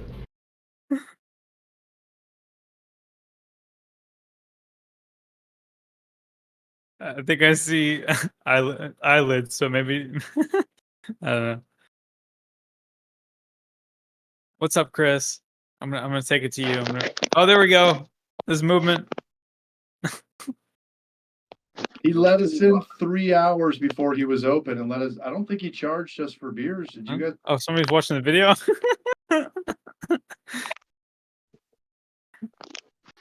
Oh my god, what's going on? What happened? I don't know. When I blacked out. History of the NIB, I think we all did. NIPA. A lot of What wineries in breweries Australia have added breweries or distilleries to their offering. That's what Treehouse did. You think Treehouse is going to start pushing a bunch of liquor like Old Smoky Moonshine? They already kind of. Yeah, they already have a distillery. Yeah. No, I know that, but are you guys seeing it in Pittsburgh yet? Treehouse Liquor? Is that what it's called, or is it a different name? Maybe we get Treehouse beer here. Yeah, I'm we not have sure. we have a few distilleries in Pittsburgh, but we don't have breweries that are turning into distilleries or vice versa. I think that's even a Everybody's tougher game, staying man. in their lane. We got one brewery or one distillery doing a smoked, I don't know, bourbon or something. It's just such a hard game to get into now because, I mean, how often are people drinking this shit at restaurants when they go out, man? Like, you look at all the whiskey bottles up there at, steakhouse, you're like, who's drinking that stuff? Yeah, Like, who's really drinking and that it's stuff? probably pretty awful those first few years. And the people that are fresh getting, that are like know what they want or whatever. There's two people. They're either getting like the maker's mark, like they want makers, or they just want well. So and there's a million other bottles of whiskey up there, and you're trying to get in there. It's like even if you sold a couple, a case or whatever, and you got on there, your whiskey's gonna sit for years. Your whiskey is gonna sit for years. But I mean, the good thing about whiskey is it doesn't go bad. It's good forever. But that's just such a gnarly game to me. People drink a ton of beer, people drink a ton of wine. But even, getting that whiskey account, it's like these guys aren't going to call you back ever. And if they do, it's going to be, 72 months down the road. Right. Yeah, it's crazy. Plus, there are so many great bourbons that are all competing for that sort of top shelf space. How do you do it now? Do you have to have the Puff Daddy? Do you have to have the Oprah or the Rock or the celebrity tequila? You have to, right? You have to. Money I in want to get you, man. a restaurant or a bar, you need to have Whistle Pig, Eagle Rare, Blanton's, Weller, Mitchers. You got to have all those brands. And what's the Papa Van Winkle? Poppy Van Winkle? Yeah, I mean that's kind of holy grail, but like That's like a $3,000 bottle. yeah, it's ridiculous. But how do you do it like, now? How do you do it? Do you have to go the celebrity route? Do you have to get LeBron James or Puff Daddy or The Rock? Because he does the tequila. Ryan Reynolds does something. Ryan Reynolds does. But you got Mint Mobile. to realize. No, he does like a someone vodka. Else is making. Yeah, someone else is making those. That's what it comes down to. It's you need to specialize them when you're specializing. No, I know. If you oversaturate. Yeah, Nick, Yeah, I got if a you buddy in oversaturate- San Diego who's trying to do it, and he's just trying to do it. Like, he doesn't have a celebrity. He doesn't have – I'm like, you're really trying to get in and compete with, like, all the brands we just talked about? You better have the best salesman of all time. you should sign like Weird Al Yankovic. I'd back that. Chris, have you had that Terry Bradshaw whiskey yet? Are you kidding me? Troy Aikman's got a beer now. Oh, come Yeah. on. So like no. So I got some Stone Cold I got Steve some Austin? for Christmas last year. Remembers. Is that And are I'm you pretty sure that I know what it is. Warren commercially. Cox. Aviator Gin. Shout out to Warren Cox. He's got gin. Something tells me he never drinks it. Nick Offerman's got whiskey. I know that Dan Aykroyd's got that crystal vodka. The bottle that comes in the skull. And then Stone Cold Steve Austin. I don't know how El Segundo, El Segundo, yeah. which is kind of in my neck of the woods, they've got his beers now, and they're everywhere. The Broken Skull IPA. Broken Skull, yeah. Yeah, and that's a huge one. Like Troy Aikman, Is it any good? I don't know. I don't think I've ever had it. El Segundo's good though. El Segundo and Artifacts are like the two breweries in LA that I can vouch for. But Troy Aikman's kind of a weird one because it worked better as a steakhouse, because there's a lot of people that hate the Cowboys, the Eagles fans, the Redskins fans, the Giants fans. They're not going to support this guy. But Stone Cold Steve Austin, everybody loves him. He didn't give you all those bad Sundays for 10 years of, beating the shit out of your team in your home city and then blowing it or whatever. Sterling B said, what up, Sterling B? We share the same middle name, or I have his middle name. He says Broken Skull ain't bad. I think it's a double IPA and a light lager. The dude went like far left and far right on the ABV and IBU scale. Yeah, Aaron Paul and Brian Cranston have Dos Hombres Mezcal. That's what you got to do. And, do you guys remember early Jay-Z? They kept talking about Armadale vodka. No. Yeah. Yeah, and I got a bottle of that just to be funny one time, and it was like, I don't know, Didn't less Chris, than $100, but it wasn't cheap. But it was good vodka. And then, I don't know, and then they started talking about Belvedere. But I think Jay-Z now owns Ace of Spades champagne. I know and- Puff Daddy's got Ciroc. Yeah, is that Diddy? Yeah. P. Diddy. Is Yeah. that Diddy? So- Yes. So I think hip hop artists were sort of the pioneers in the owning spirits kind of thing. Courvoisier. I would disagree. I think Jimmy Buffett started it. Was it Wh- Jimmy Buffett or was it what's that guy from Van Halen, Sammy Hagar? But you gotta I think David was first. I think Jimmy Buffett was first. But What when did Jimmy Buffett own? Margaritaville? He did Margaritaville. He did Landshark for a while, and he has Land Shark. And the I next forgot question about is, that. which one was cooler? And the answer is neither. Dun-dun. Shit. Love. Iron Maiden has a few beers. Frank Zappa had some beers with Lagunitas. But you're right. And you know what's a crazy thing? Is I learned about a lot of alcohol from rap videos in the 90s, like Courvoisier and Hennessy. And I don't know if they were getting money for that or if that was just part of the song or whatever. Yeah. But it was selling. Like, it was working. Like, what was the, like, Hypnotic? I remember that was in, like, a... Oh my God, the remember blue thing. Yeah, like the turquoise one. yeah. Yeah, something like that. All it is. And then, or think about like Cristal. Every rap album or a lot of rap songs in the 90s always had the $200 bottle of champagne. Cristal, and what was the other one? Cristal, Hennessy, Dom Perignon. Dom Perignon in an SSS with my navigation. Yeah. Yeah, so they were organically promoting the shit out of these, and I don't, I would like to think that the alcohol brands were kicking back, but I don't think they were, man. Hey, thanks for that number one hit song, Ja Rule. We're not going to pay you shit, but here's a case of Cristal. Keep them coming, baby. Well, That's what they were trying to sell us at that $200 reserve table. $500. Oh, it was a 5. Yeah. more than I 200. remember 2. Juvenile just pouring Cristal over chicks' butts. Just not even drinking it, man. Just pouring it out on chicks. Putting it all over their booties. Abuse. I would have drinking it and just sprayed their butts with a hose, man.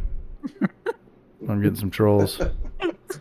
I'm drinking all that Cristal, man. I'll spray your butt down with some tap water. But that's why I have a respect for Jay-Z as a businessman, because he was kind of the first guy to say, like, all right, hold on. We're rapping about Cristal nonstop. Like, all right, this is stupid. We're basically the best advertisement for this spirit or this, sparkling wine, whatever. Cut me a champagne. check. Yeah, hold on. Well, wait a minute. We've got enough capital. Why don't we just buy a vodka brand or invent a vodka brand? Which Is that Jay-Z or is that Puff Daddy? I think it's Puff. I think it's Puff Daddy with Ciroc. Well, yeah, but before that was Armadale. So I think there was a Jay-Z lyric like, "We take a bottle of Army and pass it around the room." Like Later, Eric Nelson. So So I don't know which guy did it first, but they definitely. I mean, both were here's the thinking thing. like- It works, man. Like, the algorithm works. Get a guy who's got, some social media presence. That's all. That's how that one brand started in San Diego. The biggest, the first one to sell out. St. Archer. You guys remember St. Archer? They were huge. No. Hold on, I got a super chat here from Cool Guy, man. What's up, Cool Guy? Wednesday game plan. Eat nothing all day, watch Happy Hour, drink a few beers, and get wrecked. Order $6 of greasy food. Sounds like a lyric. Sounds like a Well- great like Metallica lyric. Wow. Shout out So- to Cool Guy, man. Much love, you, Braj. So speaking of greasy food, over the pandemic, Mr. Beast figured out. Yeah, he Bruce could- Show was telling me about this. Yeah, he could basically sign up a deal with existing restaurants that have excess capacity, and Contract And- burgers. build an app. Mm-hmm. You sell burgers and fries, Right. and such was Mr. Beast Burger born. And I think if you order a Mr. Beast Burger in Pittsburgh, your burger is getting cooked at a Bravo Italian kitchen. Yeah, and I don't. Are those Do you guys existent? do you guys get them out there? I haven't seen one of those restaurants yet. Never had it, but like, More power to that dude, man. That dude, that's a dude. You know, not my cup of tea, not my type of content. Not hating on his. The dude's just on a grind. He's a very talented businessman who also has a heart. But one thing that I think I saw an interview with him, and he's like, no matter what you do, if you're a YouTuber, do nothing other than make the absolute best content you can make. Period. And a statement. I like that. Don't get distracted with podcasts.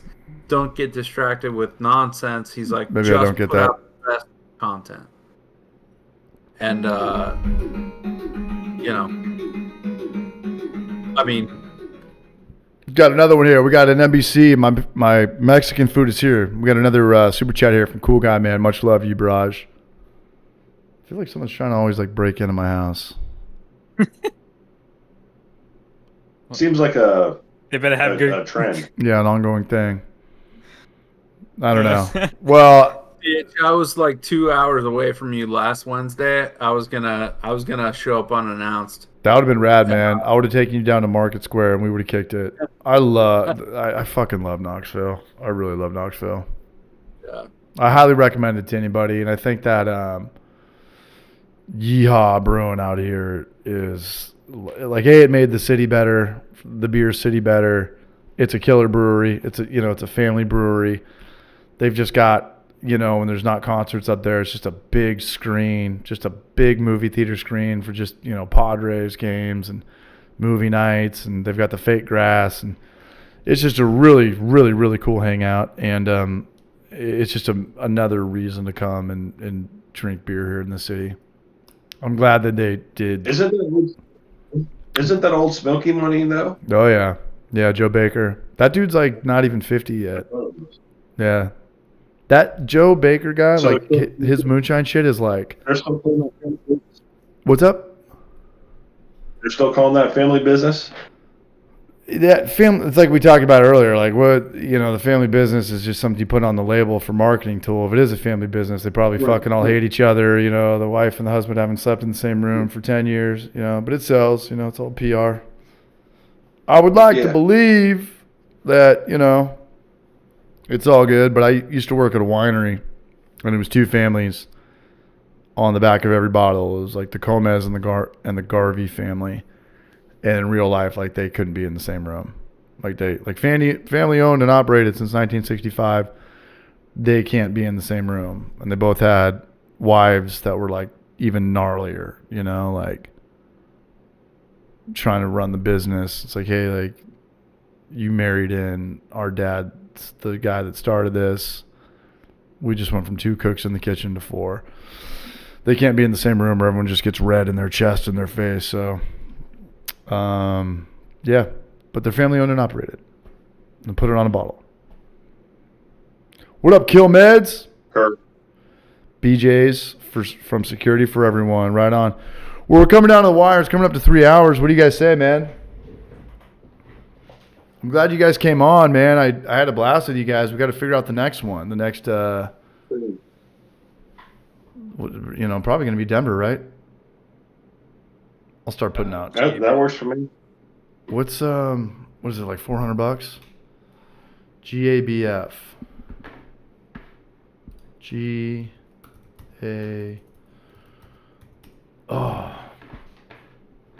September 21st. It's Thursday to Saturday. I like that. They got their own Wikipedia page. You get like $100 day pass or like $400 for the whole thing. It's in 150 days. 154 days. I'm going to throw this in the chat, y'all. Put this on your radars. The Bra Show, man. What's up, Trent? What's up, dog? How are you, my dude? 154 days, Great American Beer Festival. Tap rooms. Collaboration Nation. Competition. 2021 winners. 2022 winners. Who won? Damn, they got a lot of categories. Who just won like West Coast IPA? AB and Bev. Bud Light. Really? No. English India Pale Ale. North Park. Spirit of the West. Wait, you're saying English IPA won best IPA? No. Okay, that makes more sense. There's so many categories. Yeah, I know. I'm trying to look for it Isn't myself. Hops Gnarly out there? Hoppy Poppy Yeah, he's in IPA. Colorado. New Zealand. What's a New Zealand IPA? Just with New Zealand hops? Probably. Yeah. That's kind of a bullshit category. Yeah.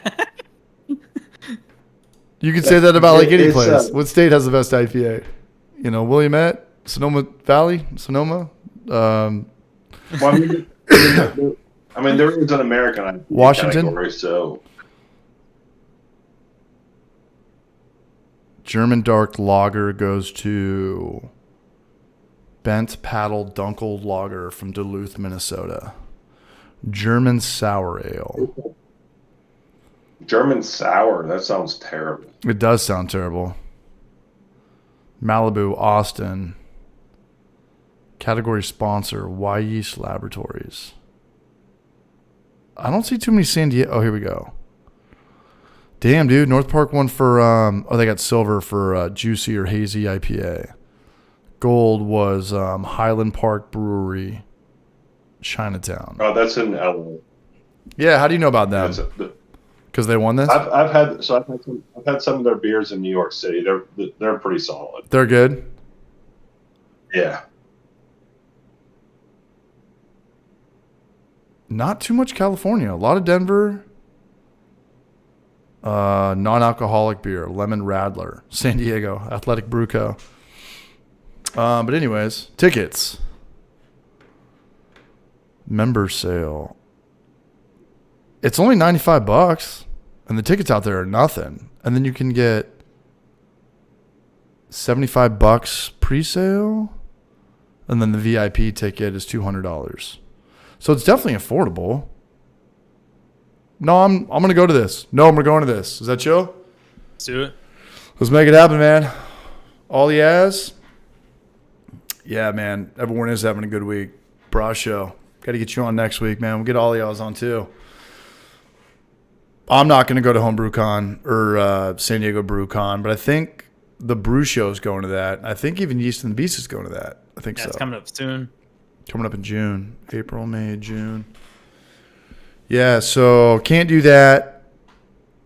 I've got to come back to San Diego for a wedding in June. It's just too much. Knoxville to San Diego is not Tampa Bay to Knoxville. It's a way different vibe.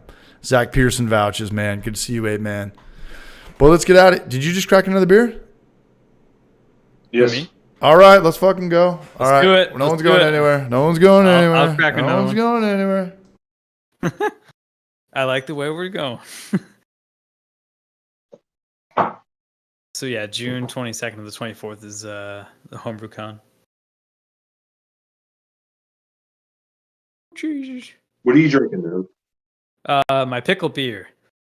It's really good. Nice. Definitely super happy with it. What'd you do with it? I'm sorry. What'd you do with it? So it's a super kind of basic wheat ale that I soured with Philly sour at 5.9, and then I diluted it with actual pickle brine from like a jug. I wanted to make my own, but I was worried that would like totally fuck up like the dosage because I wouldn't really be able to like dial it in well. So I bought like a jug of pickle brine and added 1 liter to 18 liters of beer to fill a 5-gallon keg. So 18-to-1 ratio, and it ended up at 5.6 ABV, but it's like delicious in my opinion. Like it's so good. Yeah. So there is some vinegar and stuff. Okay, that's what I was wondering. Yep. Yeah, I'm not afraid to just like add, ridiculous things and like, just carve it up. Hey, nothing wrong with that. I'll tell you what, man, this notch still holds up, man. Yeah. Like I said, I've been looking for that because I saw that at a bottle shop like near me, and then I never saw it again. Like, Good. I never Good. actually tried it myself, but I did see it, and you posted that like that's your, one of your favorite beers, whatever. Like, and I was like, oh shit, Yeah. I kind of missed my opportunity.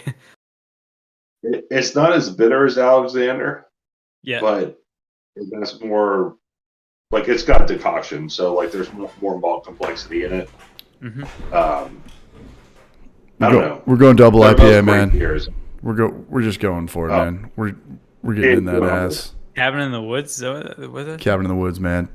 Big shout out to all the super chatters too. We still got 38 people here. Cool guy. Ron Barnes, man. Juvenal Hernandez still here. I'm gonna buy groceries with that tomorrow. I've been kind of a pile of shit since I got back from San Diego, and there's nothing in my fridge. And you guys are gonna help me buy some bacon and some eggs and some pasta and all that stuff, man. And the Anonymous and Stephen Plass. The only thing in my fridge right now is double IPAs and mustard and ketchup. I'm not kidding. And some Safe Ale 3471 in a bag. What up, Bruce? What's up, dog? What more do you need? What more do you need, man? What more do you need? Nah, I spent like, I don't know, man, $200 on food this week. Just 3 meals going out. And I don't care. What I really wanted to do this week is get you guys on and just get that Tampa Bay vlog out because I couldn't talk last week. I was sick. I get depressed when I don't put out YouTube content. Got something out. It's bombing. But I just got to change up the title to like our last video or this is it, or this is the end. Every video is this is the end. This is the end. Dan Mortensen says brew beer. All right, Dan. I agree. No, I know. I've heard of Saison today. Oh God, dude, gag me with a spoon. You are my favorite person right now. Gnome likes saisons and hates brown ales on nitro. I did first that Saison Fest I was telling you about earlier. Nice. So I did basically a pretty simple Saison recipe. I got some special yeast from my buddy from Bootleg Biology called Saison Parfait. Yeah, I've used it a couple times. Yeah. 1 more, 10 more, baby. Sterling B. It's gonna have like somewhat of a silky mouthfeel. Like it'll surprise you. If I'm getting hard. Well, I shouldn't say Brew Mill Tony, man. What's up, Raj? Thanks for the compliment. Made, but it has a very Look, I'm gonna be honest. kind of. I don't really like beer that much. Surprising beer that much. mouthfeel and silkiness to it. Has a lot of body, even though like it attenuates pretty well. Okay. I don't really remember like the aroma, to be honest with you. Like, Get over here! How are you guys listening to this? You guys don't have headphones on. Yeah, dude. I don't know, man. So my idea with it. You guys are tripping, man. My idea That's with how dumb I am. I like you, It's man. a pretty simple. But you're crazy. Like, pretty much like 3/4 pills, like 15% weight, and like 10% table sugar. Then did Saison Parfait, and I'm gonna dry hop it. I think with Motueka. Okay. And and then just do that. I did change my grain crush, and I got like way better efficiency than I thought I was going to. So it's gonna be like super saison. Oh, man. I targeted 1056. I got 1068. Well, that's what I was Yeah, gonna ask. so Like with saison, especially like how dry they finish on their own. Like I don't see why, and that's not an uncommon thing. A lot of people use that like simple sugar or honey or something like that to boost the ABV, but I don't think it's really necessary too much. Personally, Well, I do it to dry it out. right? Yeah, but like I said, Yeah. like if you choose the right yeast strain, like it'll go to like 1002 at the very least, pretty easily. Well, you're a seasoned veteran in saison. This is my first saison in 3 years. Oh, my bad. Sorry. Yeah. So we'll see how it turns out. I'm doing it basically for the fest of my buddy, but we'll see how it goes. I pitched to the yeast at like 4 o'clock, and it was going at 8. Yeah, for sure. Yeah. Ask I did it. So I got like a little slurry from my buddy. I just did a little starter and threw it in. But yeah, we'll see how it goes. I think I'm probably gonna I'm gonna dry hop with something. I don't know what it is yet, but I'm thinking Motueka probably. I'm gonna call this next That's video been my- "Try Not to Laugh" or something. What are all the kids putting on videos these days to get people to click on them? Try not to laugh. Try not to jizz. Motueka, this. that's New Zealand, I think, right? I've never used it myself, but To me, it's like a cross between Nelson and Sabro. okay. So it's got like that like white grape gooseberry, whatever you want to call it, like what's the white Sauvignon Blanc? Yeah. Characteristic, but then it also has like lime and a little bit of coconut. So I'm interested to see how it turns out. Yeah. I'm Sounds gonna taste it before I throw it, but we'll see how it goes. I have like no experience with. I think the only New Zealand hop I've used is Rakau, which Okay, I've used that. I really do like New Zealand hops. Motueka is so freaking good. One of the beers I had before was a Grist House. Same brewery I sent CH that other hazy, excuse me. And they had a dry hop lager with Motueka. Man, it's like a crusher, man. I can drink 100 of it. What do I call this fucking video? sorry, I'm a beer behind. 4 dudes, 1 city. We get. Should we try that? Can we put it in question format? I mean, this video is just eating so much goddamn shit. 4 beers, 1 cup. You won't. I will. 4 dudes. What's the original video called? 2 girls, 1 cup? Yeah. I'm just going to call it that. Yeah. 2 dudes, 1 cup? Or 4? What should I call it? 4 dudes, 1 4 dudes, 1 city. 4 dudes, 1 cup. 4 dudes, 1 King's Cup. Oh, and then ... Does that work? 4 dudes, 1 cup? Sure. Yeah? Yeah. Yeah, whatever. The world's greatest Cuban sandwich. That would not get clicked on because you already told what this video was about. Oh, you know what I'm saying? amazing. All right, 4 dudes, 1 cup. I don't know how it all works. I'm just spitballing. That smells so good. All right, we're calling really it 4 does. dudes, 1 cup. Holy shit. 4 dudes, 1 cup. Let's go, baby. Let's go, baby. Really cool art too, by the way. Like that's like next level art. Like, I feel like a clickbaity title would be like, The clickbaity titles are like, "We're having a kid," or "Try not to laugh," or "I got married," or like somebody broke into our Airbnb. Yeah, that's a good one. Shock face. That's a good one. At the side. We did get robbed, but we didn't get robbed. But somebody came into it, but I didn't Chris talk is on about it. that. I didn't talk about it in the video though. What in the video could be like? Ybor City, like what city? Bring a gun. I'm gonna We're in Seminole I'm gonna Heights. call it bring a gun. Today we're gonna get robbed in Seminole Heights. Yeah.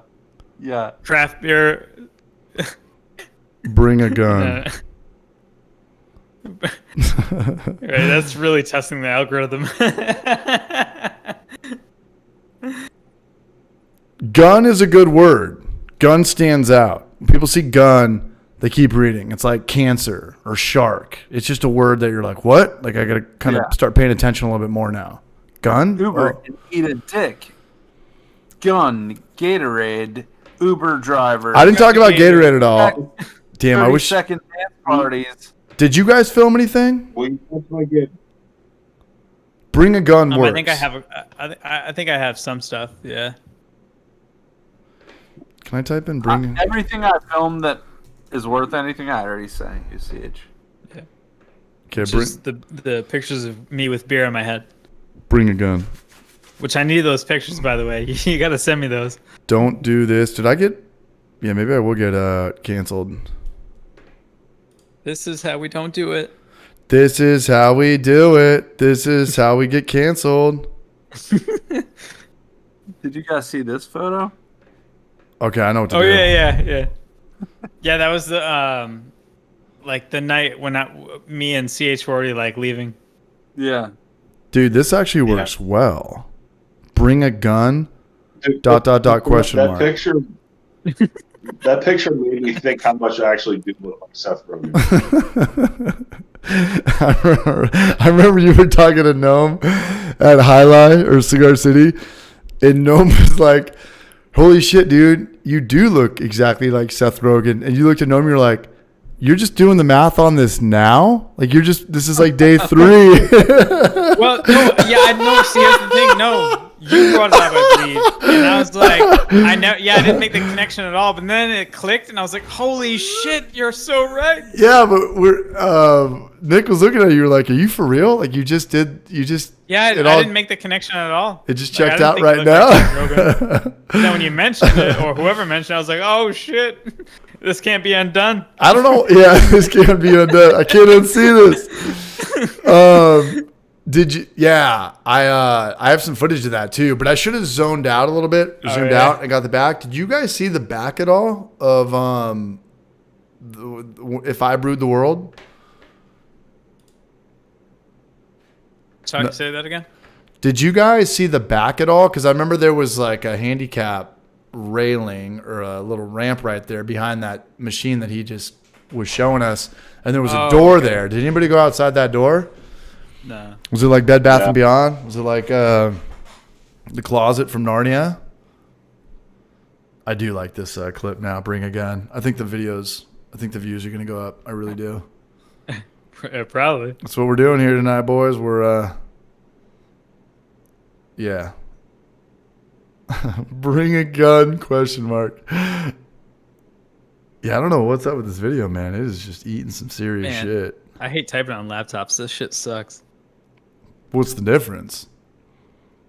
I'm Is just. that so the not video used or to is it. that your footage? I think this is your footage. Oh, and I just sent it to you? Because I was dancing, yeah. This is how we dance with strangers. 4 hours, 32 minutes. Damn.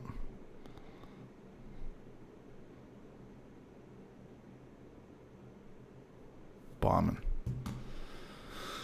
You don't think there's a huge difference between like a laptop keyboard and a No. desktop keyboard? Here's my desktop Really? keyboard. It's like Oh my right God. here. It's probably smaller than a laptop keyboard. You see this, Gnome? Let me switch over. Oh yeah, okay, yeah, the little tiny thing. Yeah, but the not PC, even like a numpad. the PC Yeah. keyboard is huge. It's a clunker. It's a clunk So- show. There All it right, is. so here's the thing. That's I've a had good. a What did Nick say? He's like, it looks like I look like somebody just shot my dog. I look like somebody just killed my dog. That's a good picture, man. That was funny, dude. I'm glad you have so many like awesome pictures of that trip, Chris. That's awesome. I got a lot of wish I pictures had too. those. Yeah, I don't save the pictures as well as I do the video because I can't work with the stills on YouTube. But I got a lot of good pictures from that weekend. I'm not sentimental, so I never really like do that shit. But you know, I will say that This I regret is how not we doing get it. sentimental. And you were singing That's that? hilarious. No, remember? Was I doing a fucking monologue for you? No, I did have you? no idea what you were talking about there. We were just living. What was that? CH, remember the joke I told you in Cigar City about whenever Oh man, such a good trip. It was a good trip. About Yes, it is, about Chris. whenever about Yes, about Chris. whenever you sold your cap. Say it again. Whenever you sold your truck Oh, I cap. remember that place. Yeah, those mixed weird sounds. I don't remember this, but I vividly remember selling my camper. They were kind of off. They really didn't. They had like no balance, no like. It was just like a weird like.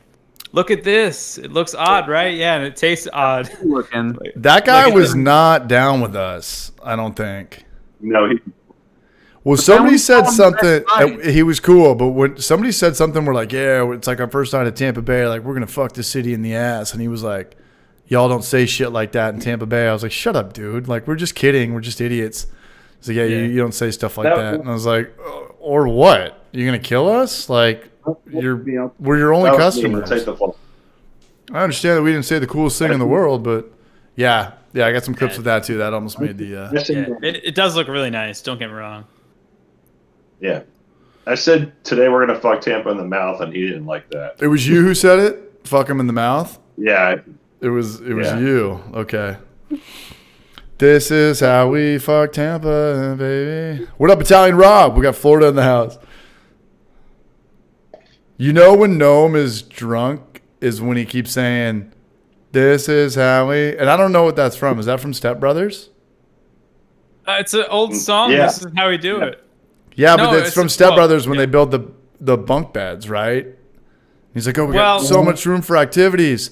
This is So- how we do it." Yeah, that's I the never. mural thing in the background. That's amazing. It looks like Michael Jackson and the bad guy, the wet bandit dude from Home Alone. The Yeah, right. the dude that But- clogs everybody's sinks up. But you know the Michael Jackson it is, right? Yeah, it's Beat It or it's Thriller. No, but it's the beer Michael Jackson. I don't know. This is Oh, that's how Bang we Bang get. Chicken. I That's don't know that if I got a bang. booger or a scab or something's up, man. Oh, I got a double IPA though. We'll wake up tomorrow, go to Dude, the I could gym. do Bang Bang Chicken. What up? I could go for some of that Bang Bang Chicken. Bang Bang Chicken was good. Yeah. Oh, that Oh, was Brenna right absolutely. there, man. She might be watching. She was cool. She was a cool chick. She was like best friends with my sister growing up. She got the big old fake titties. And she's listening. I'm looking at this on delay. Is that somebody in the background taking a poop and it's framed? The hug confirmed it. What up, Blackwood Bruce? What's up, dog? Battalion Rob is. Oh, yeah. The dude. Yeah. Obviously, you're Yeah. not a golfer. Obviously not a golfer. Obviously, you're not a golfer. We cut off your Johnson. Drunken rambling. Ain't that the truth? Are we rambling? Are we drunk? I don't think I so. think we're doing okay. Yeah. I think we're doing okay. Angry chair. Was there only one angry chair? Yeah. Yeah. No Yeah. satellite tasting room? The one and only. That's even cooler. So that means that anybody who I can talk to about angry chair, we've been to the same one. Like that barrage just got the t-shirt. Who was me? Hoovenall? What happened?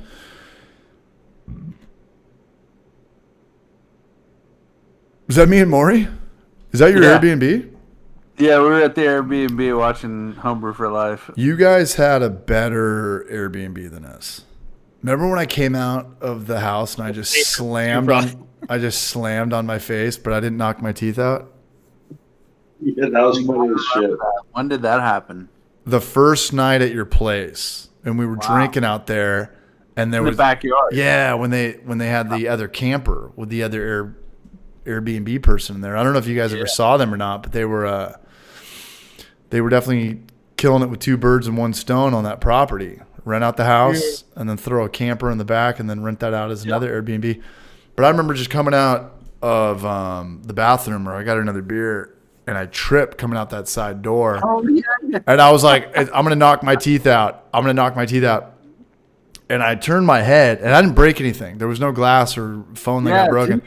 And I turned like everything. So I hit the ground at like the perfect surface level. So everything like kind of hurt, but nothing bruised or no teeth were missing or nothing. Like a fucking, the smartest, stupidest guy who ever lived type shit. Blackwood Brews. Yeah, I forgot you ate shit down those steps, and it was like 3 steps. It was, to me, it was like a 6-inch just drop off. Was there actually steps? Yeah, There was like 2 steps. Yeah, I'm an idiot. but they were like weird steps. Like, not surprised somebody fell because I don't think the rise and run was consistent. It was kind of weird, and I remember the fence was right there too. But anyways, man, we got some fresh blood in here, man. What's up, Borger? What's up, man? We got Fresh County Ales, fresh blood, Fresh County, country. What's up, man? Week's been good, brother. I'm finally back to like 90%. I think all these guys are good. Everyone's good. A little pollen in the air, a little pollen kind of going around right now. I think we'll all be okay, though. We'll live to tell about it. Blackwood Brews. Wife told him to go sleep downstairs. Shout out to Blackwood. And then Noam's probably smoking more weed or taking a piss. I'm getting ready to crack a double IPA. Chris, how you doing over there, bro? You got work tomorrow? I'm fading, man. Yeah. I'm not gonna drink any more beers, but I'll definitely hang out for a little bit. You're good about that, and you talked about that. You're like, when I'm done drinking, I'm just done drinking. Like when my mind's made up, because there was a couple nights at the Gypsy Circus or the Velvet Gypsy. You're like, I'm just done drinking. Yeah, and if you can, when you realize you hit that moment where you're done drinking, Like I just don't need another one. Like it. And just start drinking water. Switch to water. I mean, your next day is way better. Yeah. Yeah, it's like a superpower, though, to do that. And I thought that was super rad that you could, because we would go to the Gypsy, and my last calls were always old fashions. Yeah. And you were going to water, man. So I would imagine you probably didn't have one bad hangover in Tampa Bay. I didn't. Yeah. No? Tampa Bay was kind of hangover free. Good. I would wake up. Honestly, I woke up like 9 o'clock, 8:30, 9 o'clock every morning. Started making bacon and eggs, yeah? I was like cooking breakfast. I was sitting outside on the patio. I was reading a book. And I was like, by the time you guys got up and going, like I could have gone to the beach. 3 more breweries. Yeah. I could have gone to the Botanic Garden or the fucking zoo or some shit. I don't know. No, good for you, man. That was cool. Nick, did you have any bad hangovers? I don't know. I had a bad one the morning after the fight. What did we do after that? Did we just go home after all those Coronas? Yeah, pretty much. Well, no, I think we went to the Gypsy. Right, and that's when he switched to water, and we kept drinking hard alcohol. Yeah. Hey, you remember the days we were there? Those are the days I had a hangover. Yeah. Noam had bad hangovers. Dude. Well, Noam weighs like 78 pounds. And Noam also doesn't eat in public. He's got that weird thing where he doesn't eat food. Yeah. Which is fucking not healthy at all. Yeah. Not at all. And he also poops in airports. So, like, that's a weird dichotomy. You know? We're crossing a lot of red flags. Well, that wasn't by choice, let me tell you. We're crossing a lot of red flags. There's a lot going on. There's just a lot going on sometimes.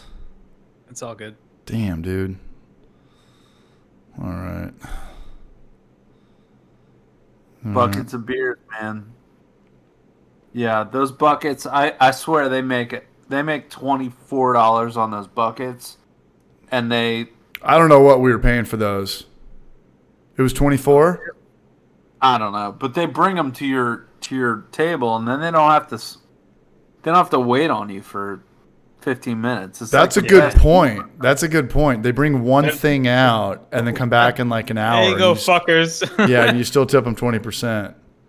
Yep. I didn't even Exactly. think about that. That's a genius idea. The bucket of beer. Yeah, total sense. You get the ice to keep them cold. Yeah. Does she crack them all, or do we have to pop them ourselves? I don't remember. I think they were already cracked, if I remember correctly. I don't know. Are you sure? Because what if we're not ready to crack them? What if we take our sweet ass time? I think because they don't want you to leave with them. Well, yeah, I think by the you have to crack them. Yeah, You have to crack them. I'm pretty sure they were already done. Yeah, Not I wrong. don't You're remember not having to go like. Weird. Hold on a second. I don't think that's a law, You know? but I don't know. No, I'm pretty sure it's like a part of the ramp certification. I would want them not cracked. I don't want someone like sneezing on it. I don't know. I just would want it not cracked. I feel like it's gonna. Well, I guess. I think the issue is more not taking them with you. Yeah, right. Del Mar Racetrack. That's my neck of the woods, man. What up, Jimmy Mofo? There's a place at Penn Yeah, right. State Todd College. Ford. Doesn't the way just know about oxidation? What was her name? Dolores? I think she hated us too. Everybody hated us on that That's trip, hilarious. except for the Gator chick. She wanted me to touch her feet. Get her done. What? She wanted me to That touch. gator chick wanted you. You want the When gator? you reached over to grab that gator, did you feel the heat? I felt some bunions, bro. Oh. But you didn't feel any heat coming from the undercarriage. To be honest with you, like I didn't know what was going on until 6 weeks It was after that. Yeah, I was like, what? Yeah. And something tells me this Gator story happens with every person she picks up. I mean, That's You like the That's her Gator? move. That's her move. She just drops her Gatorade. You know about the Gator? That's by my feet. You got to pick up the Gator. You like the Gator? that was one of my Yeah, she was my a vibe. favorite moments of the trip. Yeah, something tells me like that can only go one way. You can't be an old ass fucking guy telling young girls to like grab your shit down by your feet, right? I mean, it's just Oh, right. Reverse that. yeah, it doesn't work that way. Gator. Hey, rest your head over here and just grab the Gator. Can you help me with the Gator? yeah, The Gator might need some help. Yeah. No. I would only want one beer my at this God. time. Patrick Glazer, man. Good to see him still here with us. We still got Kurt Wilson, baby. Arkansas Knopfler. Last time I was sober was the worst hangover I ever had. I like that, Kurt. I like that a lot, Brush. What happened? Huh. That's a Mexican spot thing. That's a Mexican spot thing, the bucket of beer for sure. Or it's also like a New Orleans thing, like a crab shack. Like, you know, those, what is it called? They have like the corn on the cob and the crawdads. They just dump Those everything. crab- What's it called? Yeah, Crabwell. A boil. Crab yeah. boil. Yeah. It's one of those things too. Yeah. Around here, they do it in like sports bars. Yeah, I don't know what it is about those buckets of beer, man, but I feel like that's when you drink beers the fastest. Is it one of those things where it's like pizza? You're like, damn, there's only like one left. I got to get it now. Like if I drink faster, I can get the last one. It's like And they're that. fucking ice cold. They're ice cold. They're delicious. Ice cold. It's like open fermentation. You know, when there's no back, What? the yeast take off way faster. So there's nothing slowing you down. There's nothing governing you. You just drink them as fast as you can. I I'm gonna think be there's. honest. I'm a Corona man, and I have not had a Corona since that night. Oh, me neither. Okay. That's not something I drink.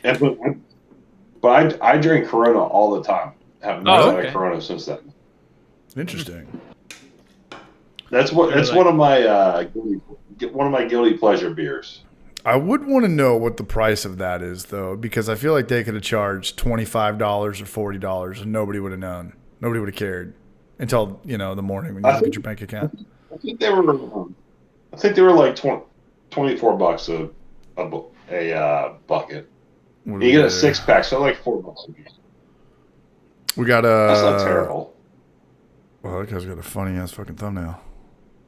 Yeah, so they were profiting $3 per beer,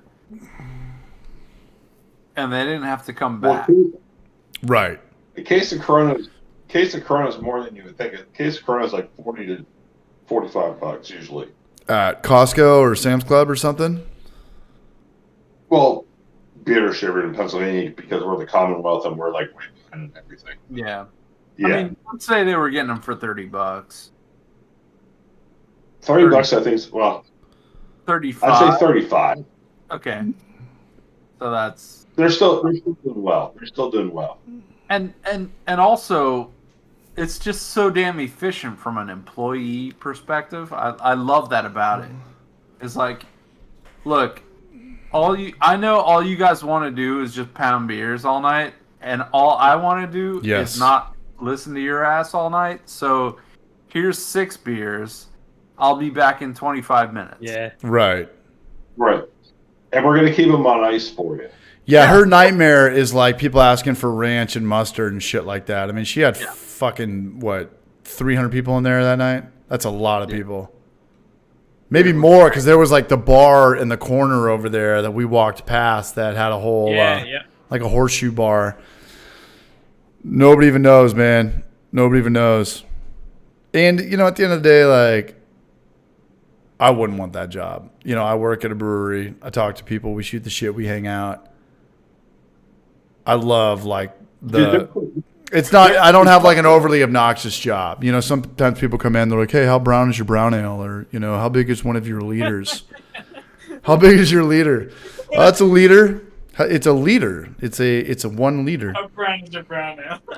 Yeah, that's a real thing. That happens more than you would imagine. How brown is your brown ale? It's pretty brown. Okay, I'll have that. It's like it kind of looks like the brown ale that you've seen everywhere since the beginning of you drinking beers and remembering what a brown ale is. It looks like that. Or shit, man, I've got this stuff written down. Like I've literally turned around with a blonde ale and a stout, and this middle-aged woman's like, which is this? I'm like, if you have to ask, like, just it doesn't matter what you order, you know, just get like the cheapest thing on the menu next time. One of them looks blonde. One of them's named after the color we all know, light, white, blonde, and one of them is not that. So I'm going to let you do the math on this. We're going to go ahead and let you do the math. Patrick Glazer, CH, you've inspired me to order grain again. Shit, man. I wish that would inspire me. Glad to drink with some brewers. Zach Pearson, much love, Patrick. Zach Pearson, smoking a fat blunt tomorrow. It's still the 19th here. All right, man. Shout out to that barrage. Shout out to 8-Man. When I was watching CH's video, I was thinking of Alabama by Bishop Gunn. Hell yeah, cool guy. Thanks for all the groceries tomorrow, man. I'm going to buy some, I'm going to get some, you know, shit to put in my fridge. Eggs, bread, cheese, DiGiorno. Well, grape. Yeah. I will check it out. How blonde is your blonde? It's pretty blonde. Okay, I'll take 2. Boy, it's just like such a Dumb and Dumber joke. Brown ale. Yeah, well, what's your soup? What's your soup du jour? It's the soup of the day. It's like you're just asking a question and you're gonna get it anyway. You know, it's just fucking idiot customers. But I get that. You know, the girl. You know, like she probably hates UFC fights. What's up? How brown's your brown ale? How baked is? How big is what? I said, how baked are you right now? Soup. Oh, I'm primo baked. He keeps it together though. I You try got my the giggle. best. He's keeping You it. got Yeah. the giggle. You know, He can be a little giggle puss, but that's what it's all about. No. How thick is your dump tube? How brown is your That. brown ale? My brown ale's pretty brown. How grainy is your grain bed? So grainy. 15 years off and on, I have a ridiculous Blickman setup that's collecting dust. Blickman's like the original expensive homebrew kit. They were, there's a reason they came out with the Anvil stuff, yeah? Nope. Brown ale tastes like Newcastle a little bit. Newcastle is very sweet in my opinion. I know they're all multi-beers are kind of sweet, but I agree with you, Siggy. yeah, There's, Gnome hates I mean, Newcastle. Brown's going to go a lot of different places depending on where you want to do it. But yeah, They go in my belly. Southern English brown Russell is sweeter. Yeah. Sure.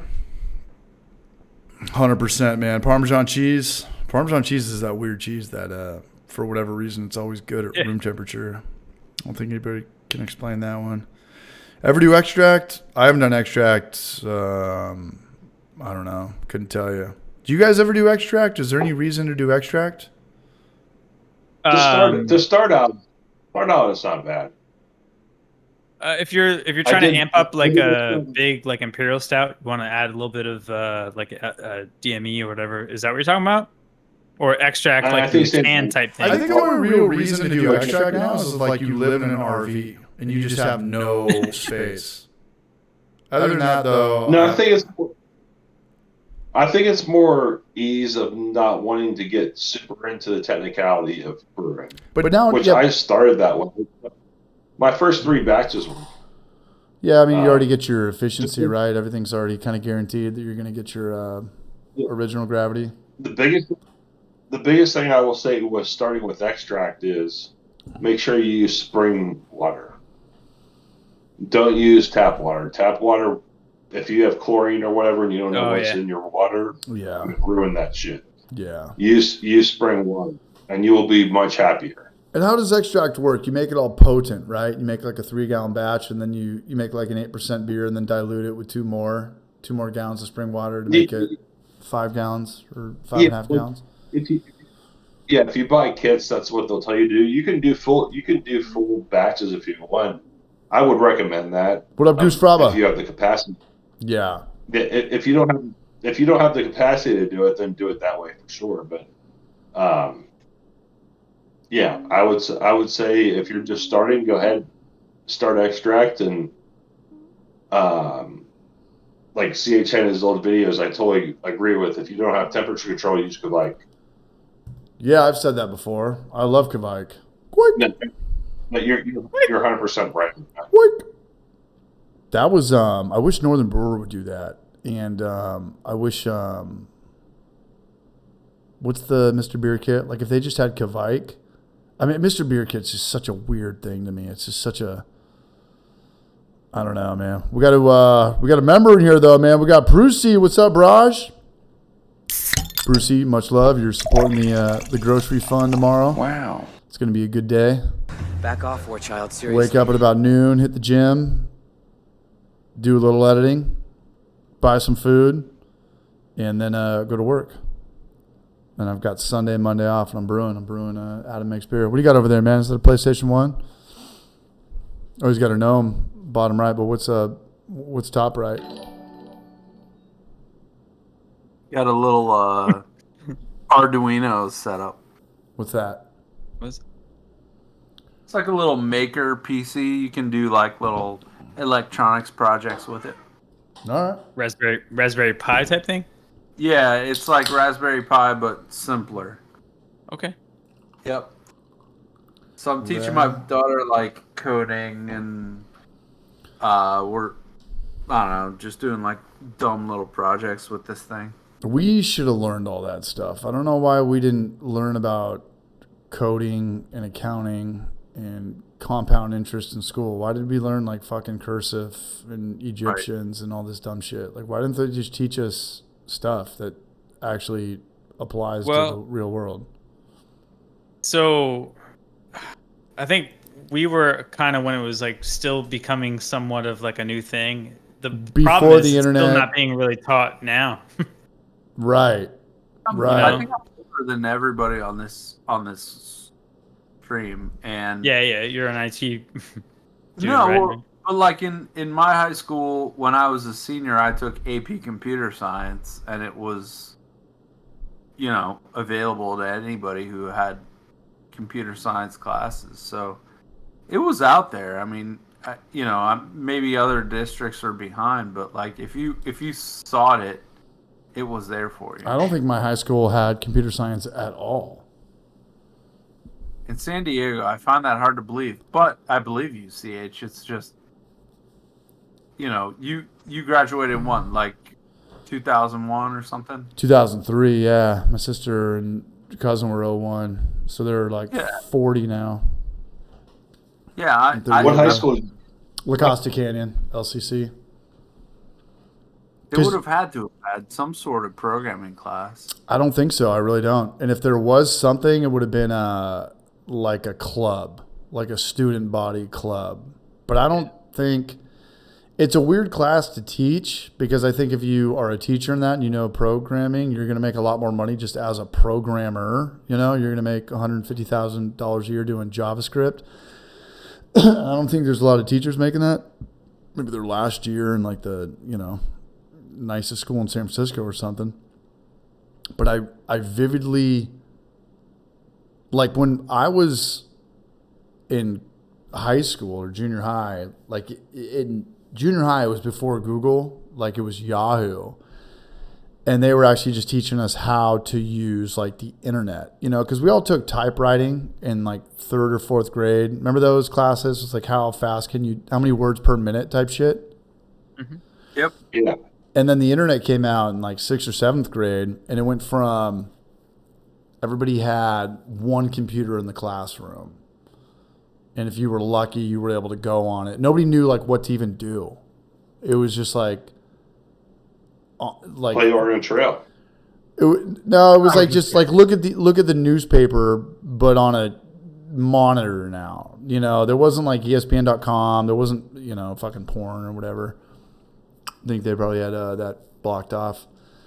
But then in 7th grade, it was like there was an actual room with 30 computers, and a whole class would go in there, and he would teach you how to like just search stuff, like find resources. It was so weird to think that was a class, like to go on Yahoo. And then by the time, I don't know if I took that class in 8th grade, but I remember freshman year of high school now, and like Yahoo wasn't even around. Like overnight, it just went to Google.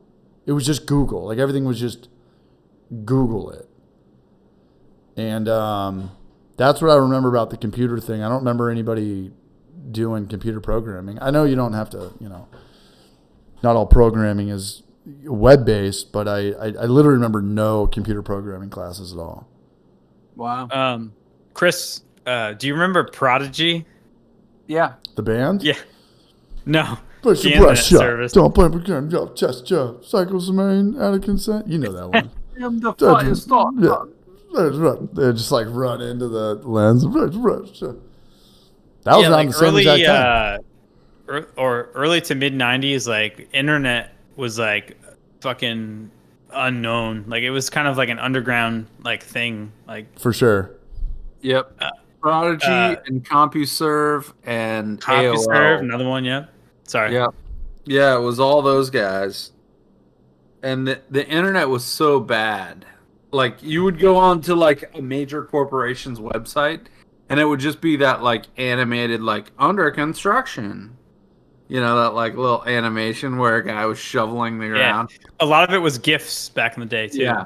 A lot of animated GIFs. I think it was more about being in like a chat room and just seeing if somebody would respond. Yeah, so you talking about like AOL Instant Messenger? Yeah. No, chat room. Both. And I remember me and my cousins were at my uncle's house, and it was like a dude that was like, how old are you guys? And we lied, and we're like, hey, we're a 37-year-old dude, like this and that. It was me and my my 3 girl cousins, 2 guy cousins, and my sister. And this guy was like let's fuck. Like obviously you couldn't send a picture or anything, but he was like getting all sexual, like rub your shit for us. And we were just laughing our fucking asses off because we had this guy, like he thinks we're an adult or something.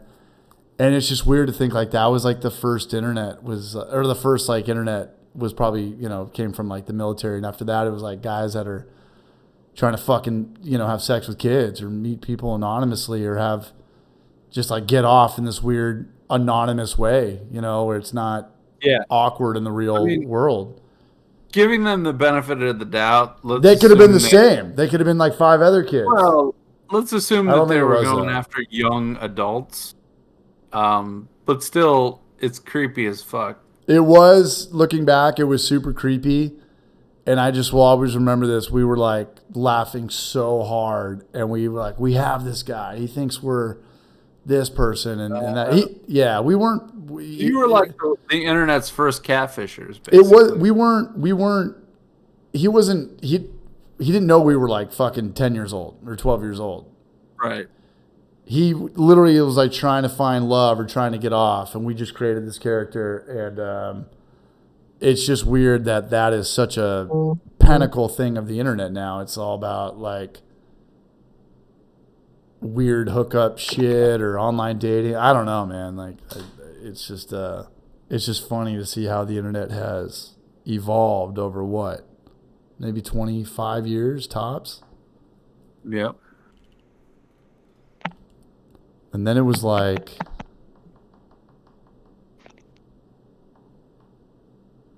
I don't even know, like what were people doing on the internet before MySpace and like Google? Just news, just stocks, just stories, just Ogrish. There was no YouTube. There was no. Yeah, I mean there was like Yahoo Finance, Yahoo Stories, Yahoo Shopping, Yahoo and all the other websites. Well, there was, MySpace. There were chat environments. You're right. MySpace was the first. MySpace was like 04, but what was going on from like 97 to like 04? Because I remember when Facebook and MySpace came out, I was in college, and you would go in the library, and every kid there was just staring at Facebook or MySpace. Yeah, AOL chat is a good, definitely towards 97. Yep. AOL Instant Messenger was on there, and then I was also AIM way would be into another one. IRC. Did you use IRC at all? And then, well, Yeah, RC. Yeah. Yep. Yeah, but I think why people figured out computers, though, especially young people, is because we were stealing music off Napster. Like, we had LimeWire and BearShare. Like, my dad never stole music. He never figured it out. He would just buy the CD. But we didn't have any money. So I think we got good at computers. And remember that one kid that had, like, the first DSL on the block? Yeah.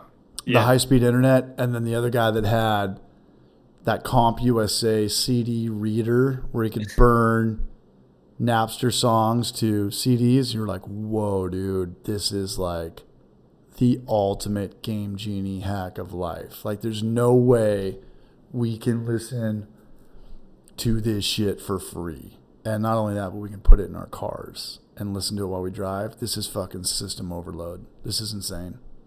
Yeah. Totally right, Bruce, by the way. What happened? What Bruce said. GPT? In 20 years, they're going to say, do you remember what Chat GPT? Napster was awesome. I think I was more of like LimeWire Napster. or BearShare.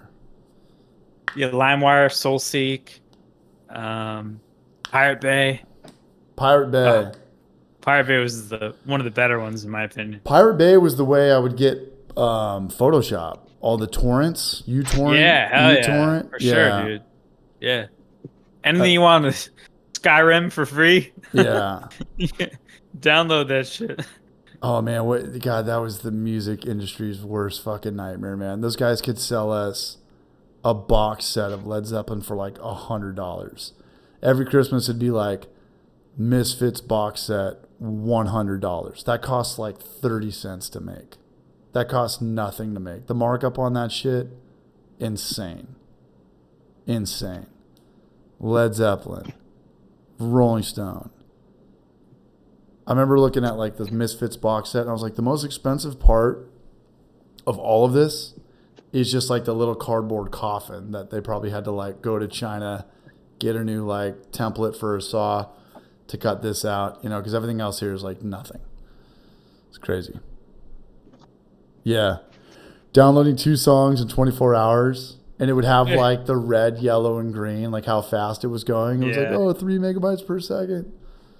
Well, because also like you would be like downloading it off somebody else, and if they were like would go in offline, and it would fuck everything up. Yeah. Yeah. And it would almost be done, And then no, and you almost thought they And you would lose because they it. could see it too. By the way, they could see that somebody's like downloading it off them, Yeah. and they could be like, "Oh, 3%." Yeah. Yeah. Boom. Yeah. Wait till I wake up. Yeah, it was gnarly, man. Oh my god, dude! Wild West of internet. That's Wild, hilarious. Wild West, man. But so true, dude. Internet was like literally like cutthroat back in the day. And I remember, like when porn first came out, it was always stills. It was always the Hun, and you were like, "Hey, we're gonna try to I watch." remember the Hun. Yeah, the Hun, the Yellow Pages, man, the Yellow Pages IPA. Oh yeah. And it was like, I don't even think we could jerk off. We just wanted to watch porn. Just like, how far does the internet go? You know, like, can this chick have sex with a dog or something? Like 10 dudes in a room. No one's got like one pube on their ball sack. We're just, Gnome is out. Gnome is done. And then it was like, hey, can we actually download video porn on one of these Napsters and this and that? And you had to kind of just get lucky. Because if you know a Metallica song, you just, like, that's it. But you type in like porn blowjobs, like you get like the fucking wackest looking 90-year-old grandma with, blue veins all over her ass, or like a hot chick. Like nobody knew. Like your porn was like a mystery paycheck. It was a mystery juice paycheck, man. You had no clue what was going on, man. And to get like a good porn, that took probably fucking a week. That was a week of yeah, man. My fucking ribs hurt. Yeah. Those were the days, But man. continue though. Yeah, if kids only knew, man. If kids only knew. Kids only knew, man. Everyone in here. Sorry for interrupting. Everyone in here is all like puckered up and all embarrassed. It's like we all went down this path, man. We all went down this path. 30-second For previews. sure. I printed out a nude of Vanna White on a dot matrix printer. And then when high school Oh, with came the out, fucking with like the pinholes on the sides. Yeah. Like pull it further. yeah, man. I That's remember. it. I remember freshman year, somebody like the rich kid had the high speed internet, and he showed me what Jenna Jameson was all about, and she had that like heartbreaker tattoo on her ass, and I was like, I gotta leave. Like I'm out of here. I can't like chill anymore. Like I gotta go home and like beat off for like 30 years. This is it. It's time to go. It's time to go. Spammed pop-ups, live Jasmine IPA, baby. Well, what do you guys say? It's 2 a.m, man. You guys ready to call it? Yep. All right, let's get out of here. I got to figure out how to do some more bullshit and everything. Hey, great trip, man. Let's really start taking Denver GABF a little bit more serious. I'll get some content out. I'll get some real grain of glass videos out, man. But hey, I'm glad we did this, man. I loved meeting you guys in person, and let's run it back, man. What do you say, Nick? Sounds good. All right, guys. Hey, everyone, get out of here. Drink 5 waters. Do what would Chris do? WW. CD. Let's get out of here, man. All right, guys. Joseph Freisenben. Much love, man. Let's get out of here. 4 hours in. Great stream. Wow. It's time to go home, right? It's time to go home. It's got to end sometime, man. Nothing lasts forever, even cold November rain. All right, man. I want to thank everybody for being here tonight. Obviously, the guys that are on will be here next Wednesday. We'll have a good one, man. Joe, much love, man. You're going to be the motivation for next Wednesday stream. Ron Barnes, man, always showing love, dude. Cheers, Ron. Let's get out of here, everybody. Thanks for watching the video. I'm going to figure out a couple ways to figure out some clickbait shit, and it'll probably bomb. But I'm going to do that anyways. Everyone have a good night. Later.